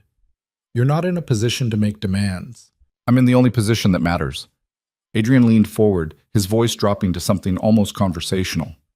You see, Dmitry, while you were busy fabricating text messages and threatening pregnant women, I was busy too. I bought your debt. All of it. The money you owe to the Bratva. The loans you took out to expand your territory. The gambling debts your idiot nephew racked up in Atlantic City. All of it. It's mine now. The color drained from Dmitry's face. You're lying. Am I? Adrian pulled out his phone, tapped the screen, and suddenly the warehouse's projection system lit up with documents. Loan agreements, debt transfers, all bearing Dmitry Volkov's signature. I own you now, and I'm calling in everything unless you do exactly what I say. Elena watched Dmitry's expression cycle through disbelief, rage, and finally, fear. This was Adrian's world, the one he'd warned her about, where power was currency and debts were weapons. You can't. The Bratva won't allow. The Bratva already approved the transfer. Adrian's smile was colder than ice. Turns out they like me better than you. Something about me being more profitable and less prone to reckless stunts like kidnapping pregnant women. Dmitry's hands clenched on the arms of his chair. This isn't over. Yes, it is. Adrian stood, and Elena saw the gun at his hip, saw the absolute certainty in his posture. You're going to retract everything. Tonight. Every story, every post, every lie. You're going to issue a public apology for the misinformation. And then you're going to leave this city and conduct your business somewhere far away from me and mine. Or I'll call in your debts and watch your empire crumble. And if I refuse? Adrian's expression went dead. Then you won't leave this warehouse. Your men will. But you won't. And tomorrow morning, the Bratva will have a new territory to divvy up among people more competent than you. The threat hung in the air like a guillotine blade. Elena's heart was hammering so hard she could barely breathe, but she forced herself to remain still, to project the same calm confidence Adrian wore like armor. Dmitry looked between Adrian and Elena, calculation visible in his eyes. Finally, he spat something in Russian and gestured to his men. Fine. You win this round, Voss, but someday your protection won't be enough. Someday she'll be vulnerable, and I'll be waiting. Adrian moved so fast Elena barely saw it. One moment he was standing 3 feet away from Dmitry. The next, he had the Russian by the throat, the gun pressed against his temple. Listen very carefully, Adrian said, his voice barely above a whisper but carrying absolute conviction. If you ever threaten her again, if you ever so much as think her name, I will find you. I will destroy everything you've ever built, and then I will end you, slowly, painfully, in ways that will make you beg for death. Do you understand me? Dmitry's eyes were wide with genuine fear now. He managed a jerky nod. Adrian released him and stepped back, the gun disappearing back into its holster. Good. Get out of my city. You have 24 hours. Dmitry and his men left without another word, their footsteps echoing in the cavernous space. The moment they were gone, Elena's legs gave out. Adrian caught her before she hit the ground, his arms wrapping around her as she shook with delayed reaction. I've got you. You're safe. You did so well, Elena. So incredibly well. You could have killed him. Her voice was muffled against his chest. I would have. If he'd pushed any harder, I would have. Adrian's hand stroked her hair, a soothing rhythm. But you're worth more than that. Worth more than becoming the reason I commit murder. Elena pulled back enough to look up at him. You bought his debts. When? Been working on it for 2 weeks, since the first threat. A small smile crossed his face. I told you I protect what's mine. I just didn't mention I also destroy anyone who threatens it. That was the most terrifying thing I've ever witnessed. I know. I'm sorry you had to see that side of me. His thumb brushed across her cheek, catching a tear she hadn't realized had fallen. But I need you to understand. This is who I am. This is the world I live in. And if you stay with me, you'll see more of it. Elena looked into his eyes, saw the question there, the vulnerability, the hope that she wouldn't run now that she'd seen the monster beneath the elegant suits. Take me home, she said quietly. Adrian's expression shuddered. Of course. Davis will... You're home, Adrian. She gripped his shirt, held him in place. Take me to your home. I don't want to be alone tonight. Something like wonder crossed his face. Elena, please. She wasn't sure what she was asking for, only knew she needed it, needed him, needed to feel safe in a world that had just shown her how dangerous it truly was. Adrian nodded, then lifted her into his arms as if she weighed nothing. Elena didn't protest, just let him carry her to the car, let Davis drive them through the city streets, let herself be held by this complicated, dangerous, protective man who just threatened murder to keep her safe. They arrived at his penthouse in silence. Adrian set her down gently in his living room, then moved to pour her water from the kitchen. You should rest, he said, handing her the glass. I'll take the guest room. You can have my bed. Stay with me. The words were out before she could second-guess them. I don't want to be alone. Just stay with me. Adrian's expression was unreadable. Elena, you're shaken, scared. I don't want to take advantage. You're not. She set down the water and moved closer to him. I'm asking, clearly. I want you to stay with me, hold me, help me forget what I just saw for a little while. I don't know if I can forget, Adrian admitted. I keep replaying what could have gone wrong. What would have happened if he'd called my bluff? You weren't bluffing. Elena's hand found his chest, felt his heart racing beneath her palm. You would have killed him. For me. For our child. In a heartbeat. No hesitation. Does that terrify you?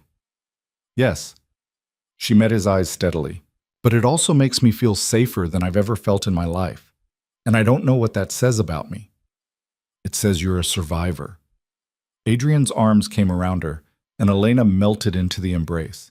It says you understand that sometimes the world requires monsters to fight monsters. And it says you're brave enough to stand beside one. They stood there in his living room, holding each other as the adrenaline slowly faded and exhaustion took its place. Finally, Adrian pulled back enough to meet her eyes. Come on, let's get you to bed. He led her to his bedroom, a massive space dominated by a king-size bed with the windows overlooking the city. Elena sat on the edge while Adrian disappeared into his closet, returning with a soft t-shirt. This will be more comfortable than your dress. He handed it to her, then turned away to give her privacy. Elena changed quickly, the shirt falling to mid-thigh, smelling like him in ways that made her stomach flutter. You can look now. Adrian turned back, and something heated flashed in his eyes before he controlled it. You should sleep. It's been a hell of a night. Will you stay? She climbed under the covers, suddenly afraid he'd leave her alone. Do you want me to? Yes. He kicked off his shoes and slid into the bed beside her, staying carefully on top of the covers, maintaining that last boundary between them. Elena rolled toward him, and his arm came around her instinctively, pulling her close. Thank you, she whispered into the darkness, for protecting me, for ending this, for being terrifying and gentle at the same time. Thank you for not running. His lips brushed her forehead. For seeing the worst of me and staying anyway. Elena's hand found his over her stomach, their fingers intertwining over the tiny life growing inside her. We're in this together now, all the way. No more halfway, no more pretending this is just about protection. What is it about? Adrian's voice was rough with something that sounded like hope. I don't know yet. She turned her face up to his, found him closer than she expected. But I want to find out, if you do. Elena, I've wanted nothing else since the moment I realized I was falling for you. His thumb brushed across her knuckles. I'm just terrified I'll fail you, like I failed Sophia. You didn't fail her. You told me. Car accident, brake failure. That wasn't your fault. I knew she was in danger, knew my enemies might target her, but I thought keeping her at a distance would protect her. His voice cracked. I was wrong, and she died because I didn't hold on tight enough. Elena's heart broke for the pain in his voice. I'm not Sophia, and you're not letting go of me. We're going to survive this, together. Adrian pulled her impossibly closer, burying his face in her hair. I hope you're right, because losing you would destroy me. They fell asleep tangled together, boundaries crossed and new ones forming, in a bed that smelled like safety and felt like home for the first time in Elena's life. Tomorrow, they'd face the aftermath of tonight's confrontation. Tomorrow, they'd deal with the media and the company and the world's judgment. But tonight, they had this, each other. The truth of what was growing between them, as undeniable as the child growing inside her. And for now, that was enough. Elena woke to sunlight streaming through floor-to-ceiling windows and the unfamiliar weight of an arm around her waist. For a disoriented moment, she couldn't remember where she was. Then the events of last night crashed back. The warehouse, Dmitry Volkov's threats, Adrian's cold fury, and the choice she'd made to stay. She turned carefully, not wanting to wake him, and found Adrian already awake, watching her with an expression so tender it made her chest ache. How long have you been awake? She whispered. About an hour. His thumb traced lazy circles on her hip through the thin fabric of his t-shirt. Couldn't stop watching you sleep. You look peaceful, like the world isn't complicated. It is, though. Elena shifted closer, drawn by the warmth radiating from him. Incredibly complicated. Yes.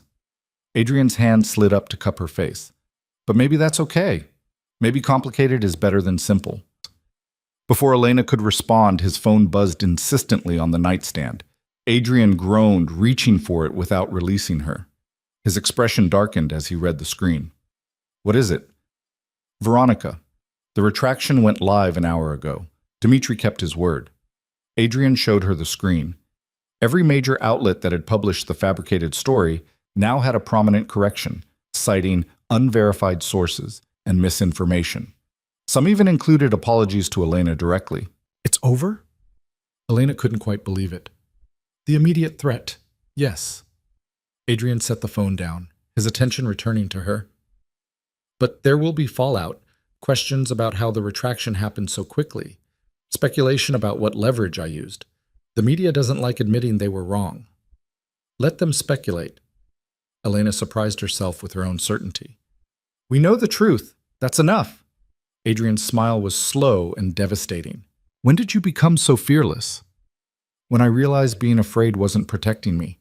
It was just making me miserable. She reached up, traced the line of his jaw. And when I realized I had someone worth being brave for. Elena. Her name was a rough whisper. I need to tell you something. What? Last night, when you asked me to stay, when you let me hold you, he paused, seeming to struggle with the words. That meant more to me than any business deal I've ever closed, any victory I've ever won. Because you chose it. Chose me. Even after seeing the worst parts of who I am.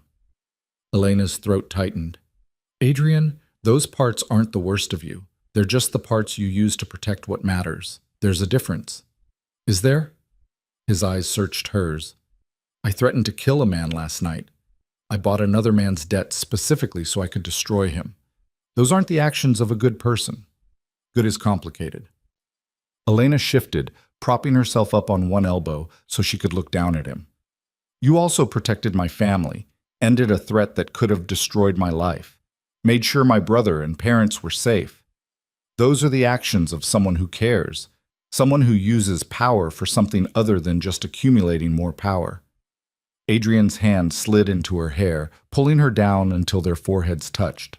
How are you so sure about me when I'm not sure about myself? Because I've spent 3 years watching you make impossible decisions with more integrity than most people could manage. Because you've never lied to me, even when the truth was ugly. Because you look at our child like it's a miracle instead of a complication. She pulled back enough to meet his eyes. Because last night, you could have just had Dimitri killed and been done with it. But you gave him a way out. Even someone who threatened me, you gave them mercy. That wasn't mercy. That was strategy. It was both. Elena's hand found his chest, felt his heart racing beneath her palm. You're both, Adrian. Strategic and merciful. Dangerous and protective. Ruthless and gentle. And I'm starting to think maybe that's exactly what I need. Something shifted in his expression, vulnerability giving way to heat. What are you saying? I'm saying I'm tired of pretending this is just about the baby. Tired of maintaining distance when all I want is to be closer. Her voice dropped. I'm saying that when I woke up in your arms this morning, it felt right.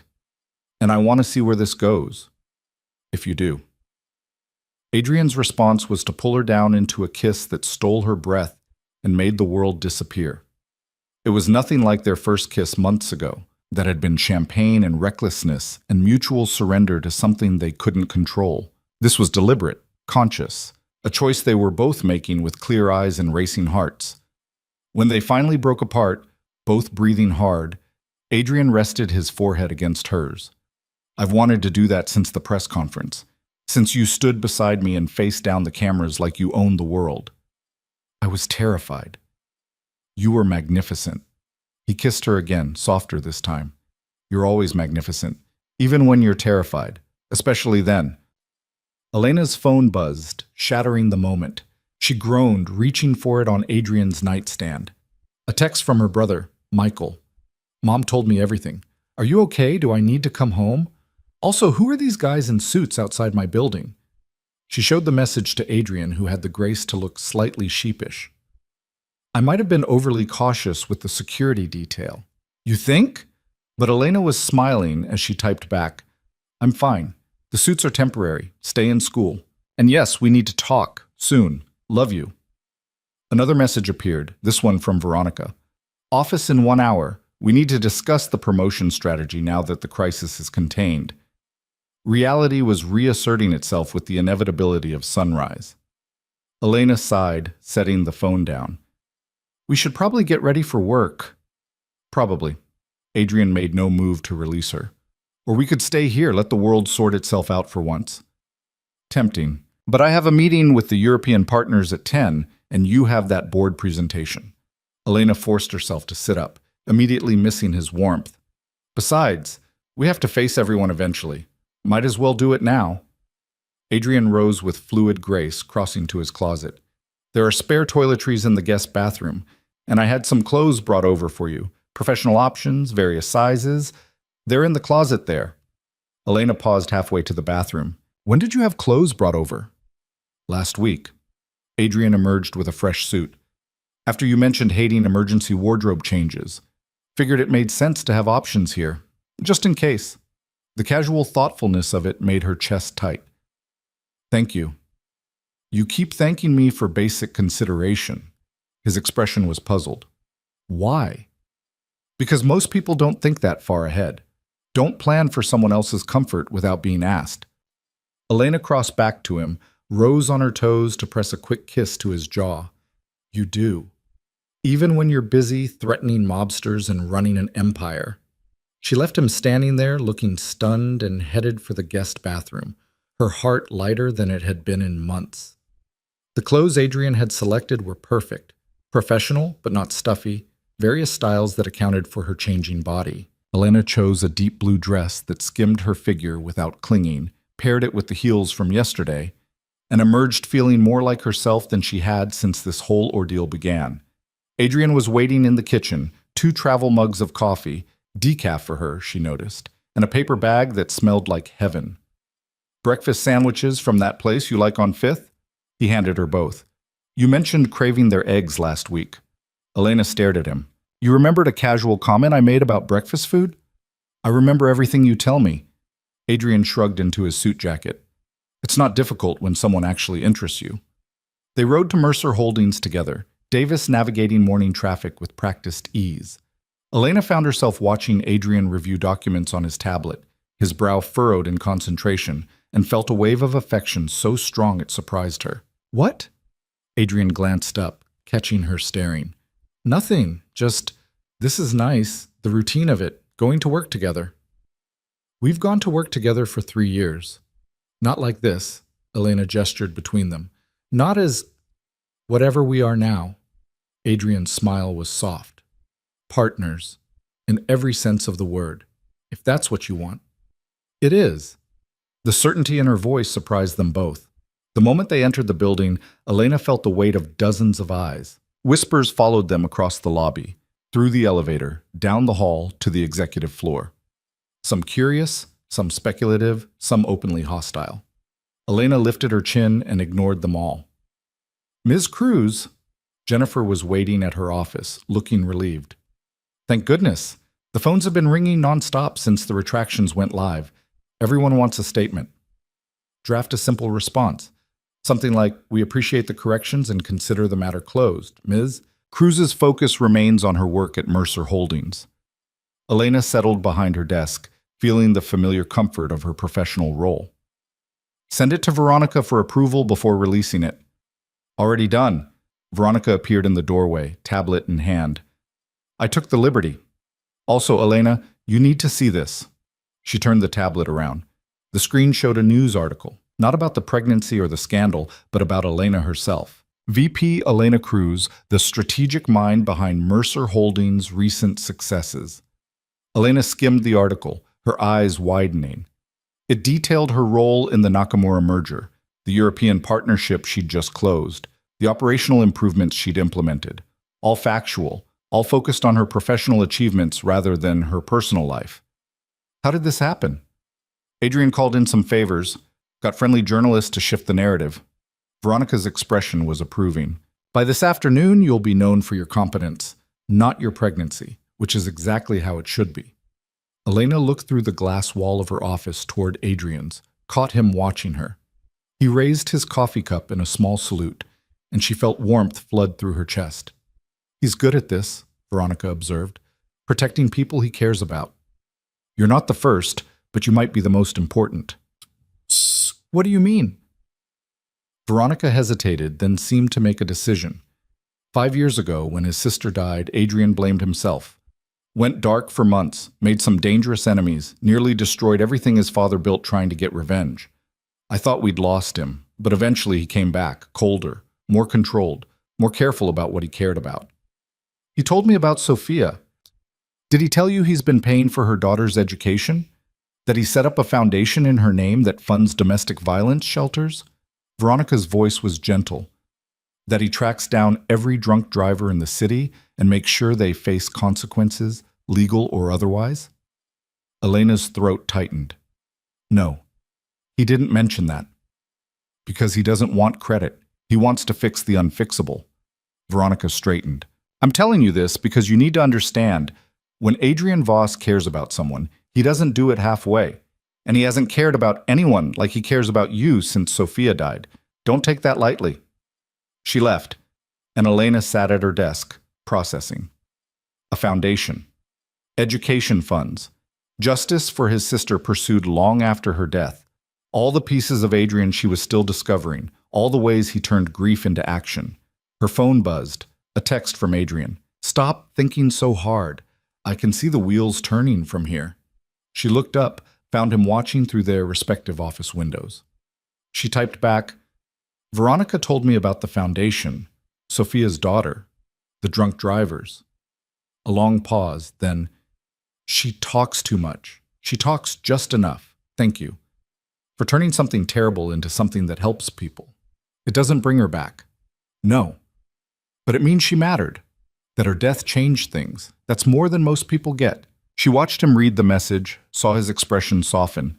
He typed something, deleted it, typed again. Have dinner with me tonight. Not about security or business, just dinner. A real date. Elena's heart skipped. We've had dinner together every night for 3 weeks. Those were strategy sessions and protection protocols. I want to take you somewhere nice. Court you properly. Pretend we're normal people on a normal date. We're not normal people. Humor me anyway." Elena smiled at her phone. "Pick me up at 7. And Adrian? I'd like that. A lot." The day passed in a blur of meetings and phone calls. Elena closed the European partnership deal, impressed a room full of skeptical executives with her strategic vision, and managed to forget for hours at a time that she was pregnant and being courted by a man who threatened mobsters in his spare time. At 6:30, she was packing up when Jennifer appeared with a large box. "Delivery for you, Ms. Cruz," from Adrian Voss. Inside was a dress, deep emerald green, elegant but not overly formal, with a note in Adrian's precise handwriting. "For tonight, if you'd like. If not, wear whatever makes you feel like yourself. I'll love you either way." Elena's breath caught. He'd written love, not like, not appreciate. Love. She picked up her phone, called his direct line. "You wrote love." No preamble. "I did." Adrian's voice was calm. "Is that a problem?" "I don't know. Is it true?" A pause, then quietly. "Yes. I didn't mean to say it like this, was planning to work up to it. But yes, Elena, I love you. I've been falling for months, and I'm done pretending I'm not." Elena sank into her chair, the dress still clutched in her other hand. "Adrian, I don't know what to say." "You don't have to say anything. I'm not asking for reciprocation. Just wanted you to know." His voice was gentle. "Wear the dress if you want. I'll still pick you up at 7 either way." He hung up before she could respond, and Elena sat in her office staring at the phone, her heart racing. Adrian Voss loved her. The powerful, dangerous, complicated man who'd upended her entire life had just casually admitted to loving her in the middle of a Thursday afternoon. And the terrifying part? She was starting to think she might love him too. Elena wore the dress. It fit perfectly, hugging her curves and accommodating her small bump with expert tailoring. She paired it with simple jewelry and let her hair fall loose around her shoulders. When Adrian arrived at her apartment at exactly 7, his reaction made every moment of preparation worthwhile. He stood in her doorway, struck absolutely speechless, his eyes darkening with heat and something deeper. "You're stunning," he finally managed. "You bought the dress." "I bought a dress. You made it devastating." He offered his arm. "Ready?" The restaurant was intimate and exclusive, the kind of place where privacy was guaranteed and the menu didn't list prices. Adrian had reserved a corner table with a view of the city lights, secluded enough for conversation but visible enough to avoid any suggestion of impropriety. "I thought about taking you somewhere more public," Adrian said as they settled into their seats. "Making a statement, but then I realized I wanted you to myself for a few hours. Selfish, I know." "I'm okay with selfish." Elena accepted the menu, scanning options. "Especially after the week we've had." They ordered, and as the waiter departed, Adrian reached across the table to take her hand. "I want to apologize for earlier, the note. Springing that on you wasn't fair." It was honest. Elena threaded her fingers through his. "And I'm tired of dishonesty, even the well-intentioned kind." "Still, love is a big word, especially given our circumstances." Elena studied him in the candlelight, this man who'd become essential to her in ways she was still discovering. "Can I ask you something? And will you answer honestly?" "Always." "If I wasn't pregnant, would you still want this? Us?" Adrian's expression softened. "Elena, I wanted this before you were pregnant. The baby just forced me to stop being a coward about it."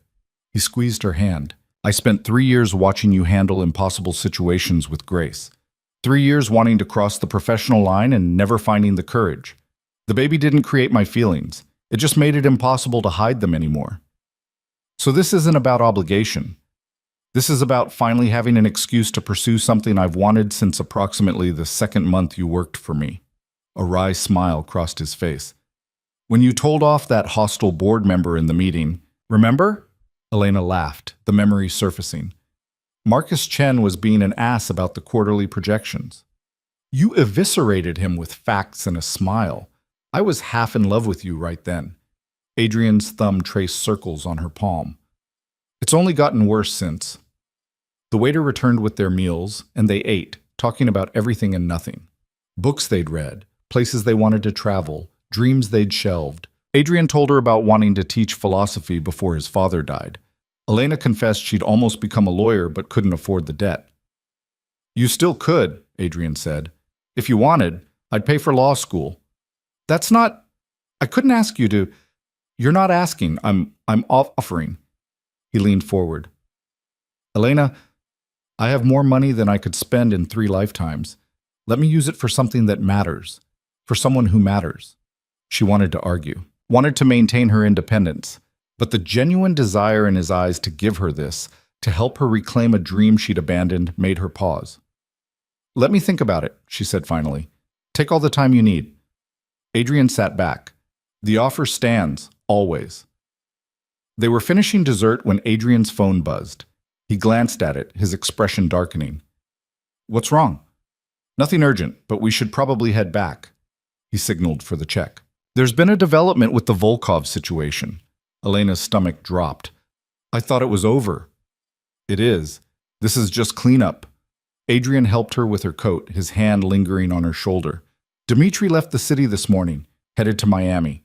My sources confirm he's not coming back. Then what's the development? Adrian guided her toward the exit, his hand at the small of her back. One of his lieutenants didn't get the memo about leaving you alone. Made some threats on social media, very stupid threats. Adrian, what did you do? Me? Nothing, yet. His smile was cold, but I have people having a conversation with him right now, making sure he understands the consequences of ignoring direct orders from his former boss. You're having someone beaten up. I'm having someone educated about boundaries. Adrian held the car door open for her. There's a difference. Elena slid into the car, her mind racing. This was Adrian's world, the one where problems were solved with force and threats were answered with violence. She should be horrified, should demand he call off his people. Instead, she found herself asking, will it work? Adrian's expression shifted, surprise flickering across his face. Yes. By morning, every remaining member of Volkov's organization will know that threatening you is a death sentence. Good. The word surprised them both. Elena, I'm tired of being afraid. She turned to face him in the back seat. Tired of looking over my shoulder. Tired of worrying if my family is safe. If your people can end that, then I'm okay with however they do it. Adrian stared at her for a long moment. You continue to surprise me. Good. I'd hate to be predictable. Elena leaned against him as the car pulled into traffic. Take me home, Adrian. You're home. I don't want to be alone tonight. Are you sure? I'm sure. She looked up at him. I'm sure about a lot of things now. About us. About this. About choosing you even when it's complicated. Adrian's arm came around her, pulling her close. I don't deserve you? Probably not. Elena's smile was soft. But you've got me anyway. They spent the night tangled together in Adrian's bed, talking until the early hours about futures they were building and pasts they were leaving behind. When Elena finally fell asleep in his arms, it was with the certainty that whatever came next, they'd face it together. The next morning, Elena woke to the smell of coffee and bacon. She found Adrian in the kitchen, cooking breakfast with the same focused intensity he brought to everything. You cook? She settled onto a bar stool, accepting the orange juice he offered. I cook breakfast. Everything else, I have caters. He plated eggs with surprising skill. But I wanted to do this for you. Start the day right. They ate together as sunlight streamed through the windows, and Elena felt something settle in her chest. Peace, maybe. Or hope. Or the beginning of love that might actually last. I have the 20-week ultrasound next Wednesday, she said, breaking the comfortable silence. Would you want to come? Adrian's fork clattered against his plate. You want me there? Of course I want you there. It's your baby too. Elena reached across to take his hand. And I want to find out the gender together. If you're interested. Interested? Adrian's voice was rough. Elena, I'd move mountains to be at that appointment. Then it's a date. She smiled at his obvious emotion. Fair warning, They do this thing where they press really hard on your stomach, and it's uncomfortable, and I might squeeze your hand until it goes numb. Squeeze away. Adrian brought her hand to his lips. I'll be there. For every appointment, every milestone, everything. Elena believed him, and that belief felt like the foundation of something real, something lasting, something worth every complication it took to build. The week leading up to the ultrasound passed in a haze of normalcy that felt almost surreal. Work consumed Elena's days. She successfully restructured the entire strategic operations division, earning grudging respect from even her harshest critics. Adrian's nights were spent either in her apartment or his penthouse, the line between their spaces blurring until it seemed natural to find his razor in her bathroom or her favorite tea in his kitchen. They were building something, a life, a partnership, a family. The morning of the ultrasound, Adrian showed up at her apartment with a nervous energy she'd never seen before. You're fidgeting, Elena observed as they rode the elevator down. I'm not fidgeting. You've checked your phone 6 times in 2 minutes. Adrian pocketed the phone. I want everything to be okay. The baby. You. All of it. Elena's heart melted. It will be. Dr. Morrison said everything looks perfect. I know, but until I see it myself. He broke off, jaw tight. She took his hand, squeezed. We'll see it together, in about 20 minutes. The clinic was modern and welcoming, designed to put nervous parents at ease. Adrian held Elena's hand through check-in, through the wait, through the walk to the examination room. Dr. Morrison, a warm woman in her 50s, greeted them with a knowing smile. Mr. Voss, good to finally meet you. Elena speaks highly of you. Does she? Adrian glanced at Elena with surprise. She mentioned you're very protective, sends her crackers for morning sickness, restructured her meeting schedule. Dr. Morrison prepared the ultrasound equipment. Those are the actions of a good partner. I'm trying to be. Adrian's hand tightened on Elena's as she settled onto the examination table. Okay, Elena, this gel is going to be cold. Dr. Morrison applied it with practiced efficiency. And Mr. Voss, you might want to move closer. You'll want to see this. Adrian positioned himself beside Elena's head, his eyes fixed on the monitor. The moment the image appeared, a tiny form, unmistakably human, moving gently on the screen, he went absolutely still. Oh, he breathed. That's your baby. Dr. Morrison smiled. 20 weeks along. Let me check measurements. She moved the wand and the image shifted. Heart rate is perfect. Growth is right on track. And do you want to know the gender? Elena looked up at Adrian. Do we? Yes. His voice was thick. Yes. I want to know everything. Dr. Morrison adjusted the angle. Congratulations, you're having a boy. A son. They were having a son. Elena watched Adrian's face transform, shock giving way to wonder, wonder giving way to a joy so pure it made her throat tight. His hand found hers, gripped like she was his anchor in a suddenly overwhelming world. A boy, he whispered. We're having a boy. He's perfect, Dr. Morrison continued, oblivious to the magnitude of the moment. All the measurements look excellent. Would you like pictures? Yes. Adrian finally tore his eyes from the screen. Please, as many as you can print. 20 minutes later, they left the clinic with a folder full of ultrasound images and a future that suddenly felt achingly real. Adrian drove them back to his penthouse in silence, his hand never leaving Elena's. Once inside, he set the ultrasound photos carefully on the coffee table, then turned to Elena with an expression that took her breath away. I need to say something. Okay. When I saw him on that screen, when I realized he's real, that in 4 months I'm going to be holding our son, Adrian's voice cracked. Elena, I've never been so terrified and so grateful at the same time. Terrified I'll fail him, fail you. But grateful that somehow, despite everything, you're giving me this chance. Elena stepped into his space, her hands framing his face. You're going to be an amazing father. You don't know that. I do. Because I've watched you protect everyone you care about with everything you have. Because you turn grief into action and power into purpose. Because you're terrified of failing, which means you'll try harder than anyone. She rose on her toes, pressed her forehead to his. And because I love you, and I trust you, with our son, with my life, with everything. Adrian's breath caught. Elena, I love you, she repeated, the words easier the second time. I think I've been falling for a while now, but seeing you today, seeing how you looked at our baby on that screen, I'm sure now. I love you, Adrian Voss, all of you, the protective parts and the dangerous parts and the gentle parts. I love you. Adrian kissed her then, deep and desperate and filled with every emotion he couldn't put into words. When they finally broke apart, both breathing hard, he rested his forehead against hers. I'm going to spend the rest of my life making sure you never regret saying that. I won't regret it. Elena's smile was radiant. This is what I choose. You, us, our son, our life, all of it. And standing there in the afternoon light, holding each other while ultrasound pictures of their son lay scattered on the table, they both believed it. Believed in the possibility of love born from chaos.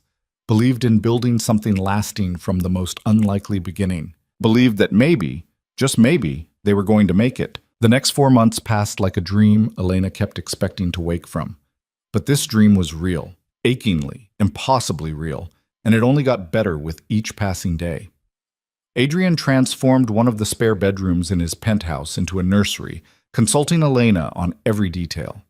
They spent weekends shopping for cribs and debating paint colors, arguing playfully about whether navy blue or soft gray was better for the walls. Elena won with a compromise, gray walls with navy accents, and Adrian conceded with a grace that made her love him even more.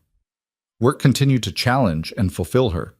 The European partnership she'd negotiated generated record profits, and the board, even the skeptical members, began treating her as the strategic asset she'd always been. Marcus Reeves, once her harshest critic, became an unlikely ally after she saved one of his deals from collapse with a solution so elegant he'd actually apologized for doubting her competence.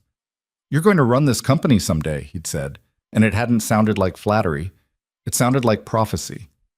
But the best moments were the quiet ones. Adrian reading business reports with his hand on her growing belly, feeling their son kick and moving to follow the movement like it was the most important thing in the world. Elena falling asleep on his couch while he worked, waking to find herself carried to bed and tucked in carefully. Dinners where they talked about everything from philosophy to their son's future, building a shared vision of the life they were creating. Elena moved into the penthouse officially at 32 weeks, though she'd been spending most nights there anyway. Her apartment sat empty, a space she kept meaning to give up but hadn't quite released yet.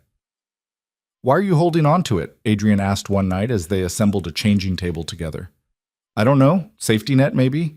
Elena handed him a screw. In case this doesn't work out. Adrian set down the screwdriver, turned to face her fully. Elena, look at me. She did, found his eyes serious and intent. This is going to work out, he said quietly. Not because everything will be perfect. It won't be.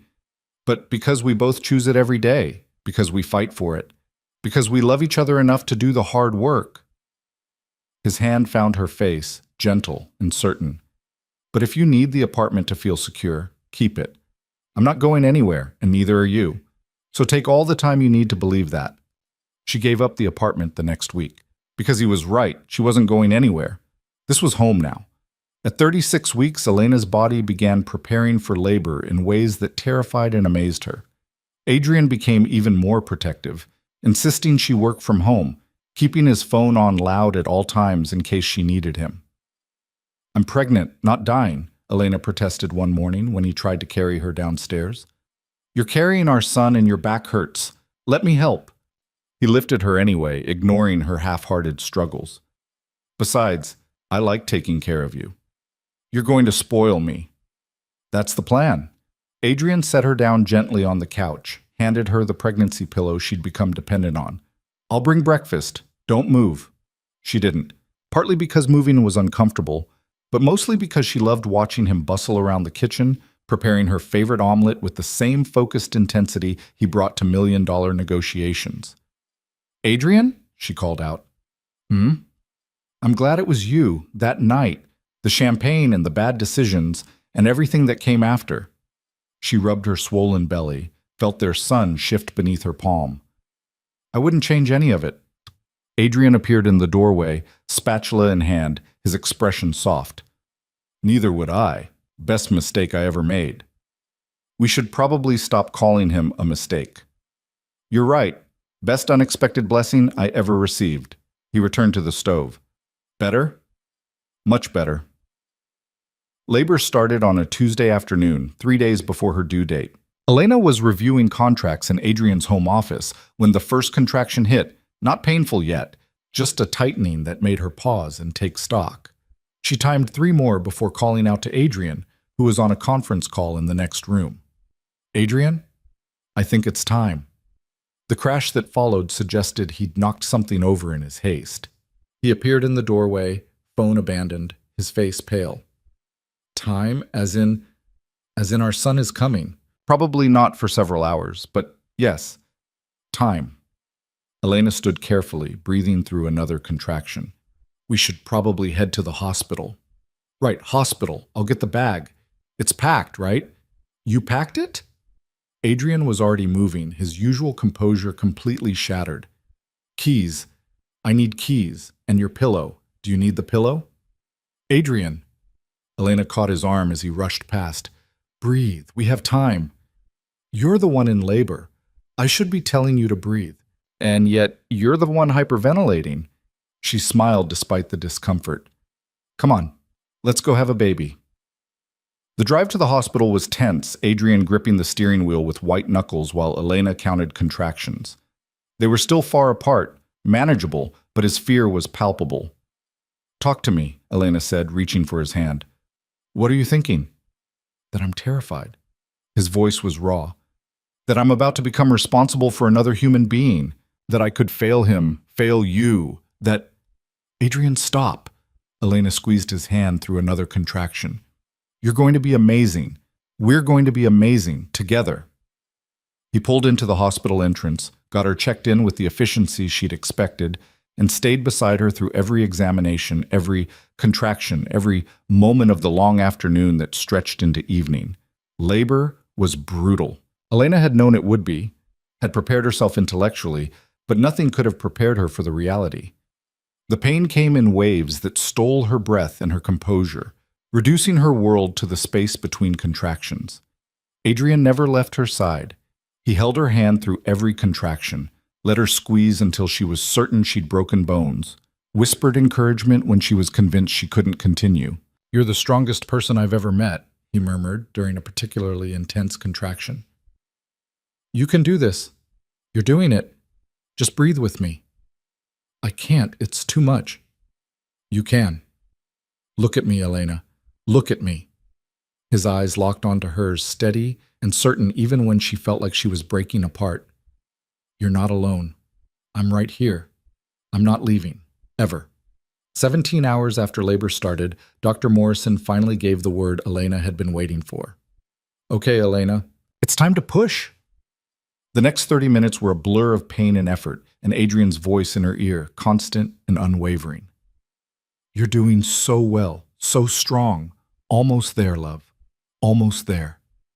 And then, with a final push that took everything she had left, their son entered the world. The sound of his first cry was the most beautiful thing Elena had ever heard. Doctor. Morrison placed him on her chest, and Elena's hands came up instinctively to hold him, this tiny, perfect miracle, covered in vernix and crying indignantly. Oh, she breathed. Oh, he's perfect. He's everything. Adrian's voice was thick with tears she'd never thought she'd hear from him. His hand came up to touch their son's head with a gentleness that broke her heart. Elena, you did it. You brought him here. You're amazing. She looked up at Adrian and saw tears streaming down his face unashamedly. Saw wonder and love and absolute devotion in his expression.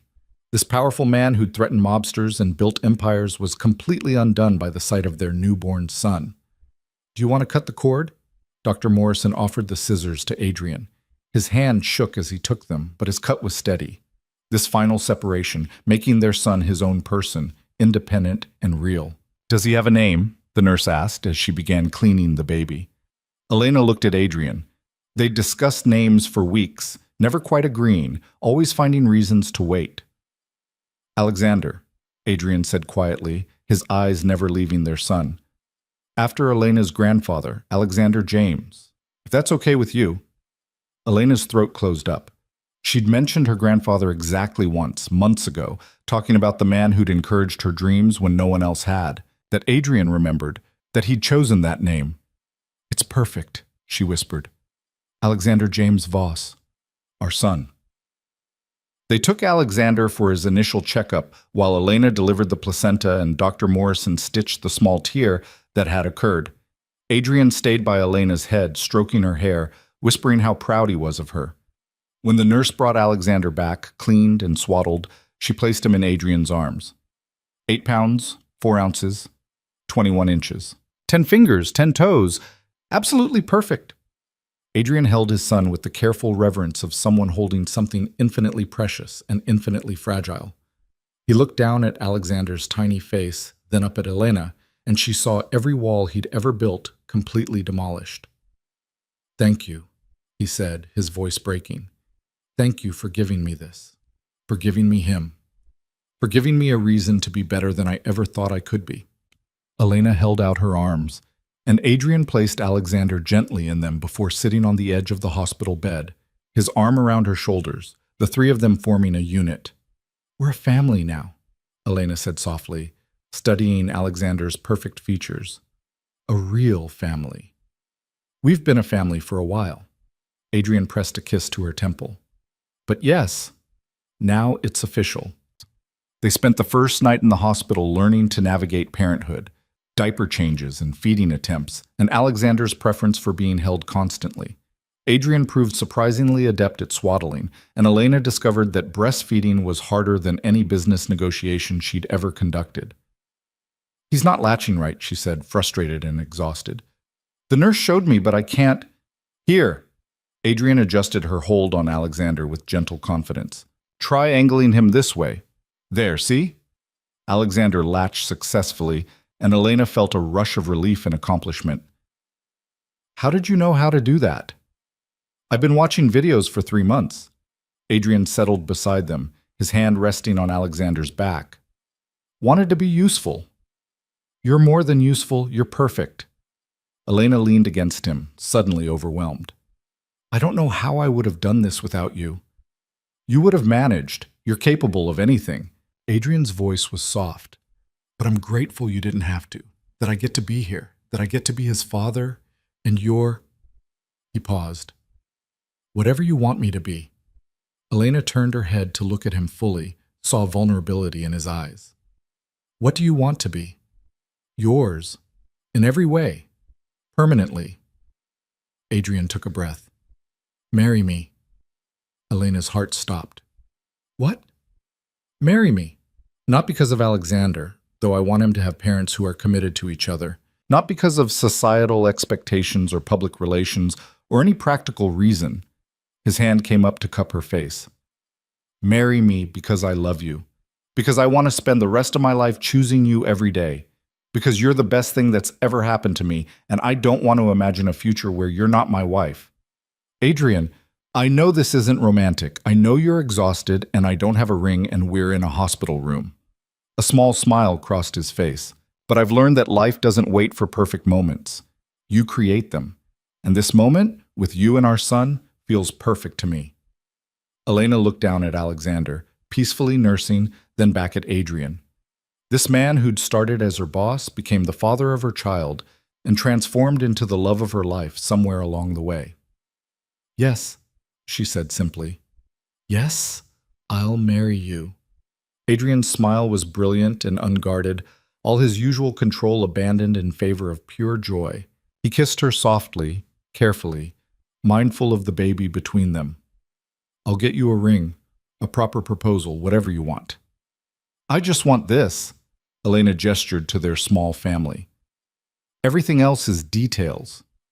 They brought Alexander home 2 days later to the penthouse that now felt like it had always been meant to house a family. Adrian carried the car seat with the precious cargo while Elena supervised nervously, convinced something would go wrong. Nothing did. Alexander settled into the nursery they'd prepared, into the routine they established, into the life they built around him with careful attention and overwhelming love. The first weeks were exhausting. Alexander needed to feed every 2 hours, which meant Elena barely slept. Adrian took over everything else, cooking, cleaning, answering work emails for both of them, with the same focused intensity he brought to everything. "You need to sleep," Elena protested one night when she found him doing laundry at 3 a.m. while Alexander dozed in the bassinet. "You have a company to run." "Robert is handling things. Veronica is managing press. Marcus is covering my meetings." Adrian folded a impossibly tiny onesie. "And you just gave birth. You need rest more than I do." "Adrian?" "Elena." He crossed to her, gentle but firm. "Let me do this. Let me take care of you while you take care of our son, please." She didn't have the energy to argue. And truthfully, she didn't want to. Having Adrian shoulder the burden while she recovered was a gift she hadn't known she needed. By 6 weeks postpartum, they'd found a rhythm. Elena began working part-time from home, taking video conferences while Alexander napped. Adrian restructured his schedule to be home more, delegating responsibilities he'd once insisted on handling personally. "I used to think the company would fall apart without me," he admitted one evening as they sat together on the couch, Alexander asleep on his chest. "Turns out it runs fine. Better, even, now that people have more autonomy." "So what does that mean for you?" "It means I get to be here more. With you. With him." Adrian stroked Alexander's back with infinite tenderness. "It means I get to choose what matters, instead of letting work choose for me." Elena leaned against his shoulder, feeling contentment settle into her bones. "I never thought I'd have this. A family, a partner, a life that feels like home." "Neither did I." Adrian pressed a kiss to her hair. "But here we are." At 3 months, Adrian surprised her with a ring, a stunning emerald surrounded by diamonds, elegant and unique. He proposed again, properly this time, in the nursery while Alexander watched from his crib with solemn eyes. "Elena Cruz, love of my life, mother of my son. Will you marry me?" She said yes through happy tears, let him slide the ring onto her finger, and kissed him while their son made cooing sounds of approval. They married quietly 6 months later in a small ceremony at the penthouse. Just family, Elena's parents and brother, Adrian's small circle of trusted friends, and Alexander as the best-dressed 6-month-old in attendance. Elena wore a simple cream dress that fit her post-baby body perfectly. Adrian wore a dark suit and an expression of such complete happiness that several guests got misty-eyed. The vows were traditional but heartfelt. When Adrian promised to love and cherish her, to stand beside her through whatever came, Elena believed every word, because he'd been proving it every day since that night in his office when he'd learned about the pregnancy. The kiss sealed a promise they'd been living for almost a year, to choose each other, to build together, to love fiercely and protect ruthlessly, and find joy in the unexpected. The reception was small and warm, full of laughter and good food and toasts that made everyone cry. Michael gave a speech about his sister's strength and how proud he was to see her so happy. Veronica told embarrassing stories about Adrian's early attempts to cook breakfast. Marcus joked that the company's stock price improved the day Adrian learned to delegate. But the best moment came late in the evening when Elena found Adrian on the balcony, holding Alexander and pointing out the city lights. "You know he can't understand any of this, right?" she said, sliding her arms around his waist from behind. "I know. But someday he will." Adrian glanced back at her, the city lights reflecting in his eyes. "Someday I'll tell him how his mother saved me, how she took a mistake and turned it into the greatest blessing of my life, how she made me believe in second chances and real love and building something good from impossible beginnings." Elena's eyes filled with tears for the 100th time that day. "I love you so much." "I love you too." Adrian turned to face her fully, Alexander secure in one arm while the other came around her. "Thank you for saying yes. To everything. To staying when you could have run. To loving me when I didn't deserve it. To building this family with me. We deserve each other." Elena stood on her toes to kiss him softly. The good parts and the complicated parts. All of it. They stood there together as husband and wife, as partners in every sense, watching the city lights and feeling their son's steady breathing and knowing they'd found something most people spend lifetimes searching for. 3 years later, Elena stood in the same penthouse, now expanded to include a second nursery, and watched her husband chase their 3-year-old son through the living room while their 7-month-old daughter shrieked with laughter from her playpen. Alexander had Adrian's dark hair and Elena's warm brown eyes, and a personality that combined his father's determination with his mother's strategic thinking. He was brilliant and stubborn and absolutely convinced he could negotiate anything if he tried hard enough. Their daughter, Sophia, named for the sister Adrian had lost, had Elena's features and Adrian's intense gaze, and a laugh that could light up the darkest room. Life was chaotic and beautiful, and nothing like Elena had planned. She was now Executive VP, on track to become CEO within 5 years. Adrian had transitioned Mercer Holdings away from its gray area operations entirely, transforming it into a legitimate empire that helped build communities instead of exploiting them. Together, they'd established a foundation in Sophia's name that supported women leaving dangerous situations, providing resources and protection and second chances. The threats were gone. Dmitry Volkov had died in Miami 2 years ago, a genuine heart attack, verified by multiple sources, though Adrian's enemies still whispered that he'd somehow orchestrated it. Elena didn't ask. Some things were better left unexamined. What mattered was that her family was safe. Her children would grow up without fear. Her husband had transformed from the dangerous man she'd once been terrified of into a devoted father who sang lullabies in 3 languages and built elaborate block towers just to watch them be knocked down. "Mommy!" Alexander crashed into her legs, breathless and giggling. "Daddy says we can have ice cream if you say yes." "Does he now?" Elena looked over her son's head to where Adrian stood, holding Sophia, a sheepish expression on his face. "I may have promised something I don't have authority to deliver," he admitted. "You're the CEO of a major corporation, but you can't authorize ice cream? You're scarier than any board of directors." Adrian crossed to her, Sophia reaching for Elena with chubby hands. "But also more beautiful and smarter and—" "Yes, you can have ice cream," Elena interrupted, laughing. "But small portions. It's almost bedtime." Alexander cheered and raced toward the kitchen. Adrian followed more slowly, Sophia content in his arms, his free hand reaching for Elena. They stood together in the doorway watching their son enthusiastically scoop ice cream while keeping up a running commentary about his day. "Do you ever think about how this started?" Elena asked softly. "How unlikely all of this was." "Every day." Adrian pressed a kiss to her temple. "And every day, I'm grateful for that champagne, for that night, for the pregnancy that forced us both to stop being cowards. We weren't cowards. We were careful. We were terrified of wanting something real." His arm tightened around her. "But we found it anyway, built it from scratch. And Elena? I would choose you again, every time, in every version of this story." His voice was quiet but certain. "You're the best thing that ever happened to me, both of you, all of you." Sophia grabbed a handful of Elena's hair, tugging with the demanding certainty of a baby who knew she was loved beyond measure. Alexander called out for his father to come help with the ice cream scooper.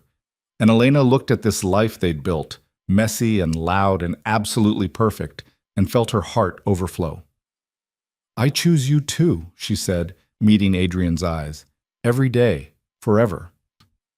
He kissed her then, soft and sweet, a promise renewed in the middle of their chaotic kitchen, with ice cream melting and children demanding attention and everything exactly as imperfect and wonderful as real life should be. That night, after ice cream was consumed and children were bathed and tucked into beds with stories and kisses, Elena and Adrian collapsed onto their own bed, exhausted and content. 3 years married, Adrian mused, pulling Elena close. Feels like longer, in the best way. Because we packed a lot of living into these years. Elena traced patterns on his chest. 2 kids, company transformations, a foundation, and more happiness than I knew existed. Any regrets? Not one.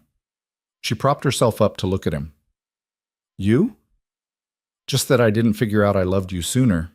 Could have had more years of this. We have the rest of our lives. Elena settled back against him. That's enough. Adrian's arms came around her, secure and warm and home. More than enough. It's everything. They fell asleep tangled together, the monitors on both nightstands transmitting the peaceful sounds of sleeping children, the city lights casting soft shadows through the windows. And somewhere in the space between sleeping and waking, Elena thought about the woman she'd been 3.5 years ago, the one who'd tried to resign, who'd planned to disappear, who'd been so terrified of the future she couldn't see the gift it held. That woman would never have believed this ending, would never have thought that the night that seemed like her biggest mistake would become the beginning of her greatest joy. But life, Elena had learned, had a way of turning fear into courage, chaos into family, and impossible beginnings into lasting love. All you had to do was be brave enough to stay, to fight, to choose the person standing beside you, even when everything seemed complicated and scary and doomed to fail. Because sometimes the best things in life started as mistakes, as one night of champagne and bad decisions, as a pregnancy that forced two people to stop hiding from what they really wanted. And sometimes, if you were very lucky and very brave, those mistakes transformed into something beautiful, something lasting, something worth every moment of fear it took to build. Elena Cruz had found that something, had built it with Adrian Voss, one choice at a time, one day at a time, one moment of trust at a time. And she would spend the rest of her life grateful for the night everything changed, the night she stopped running and started living, the night that gave her a family, a love, and a future beyond anything she'd ever dared to dream. In the darkness of their bedroom, with her husband's heartbeat steady beneath her ear and her children sleeping peacefully down the hall, Elena smiled. This was what happily ever after looked like. Not perfect, not easy, but real, honest, hard-won, and deeply cherished. And it was more than enough. It was everything.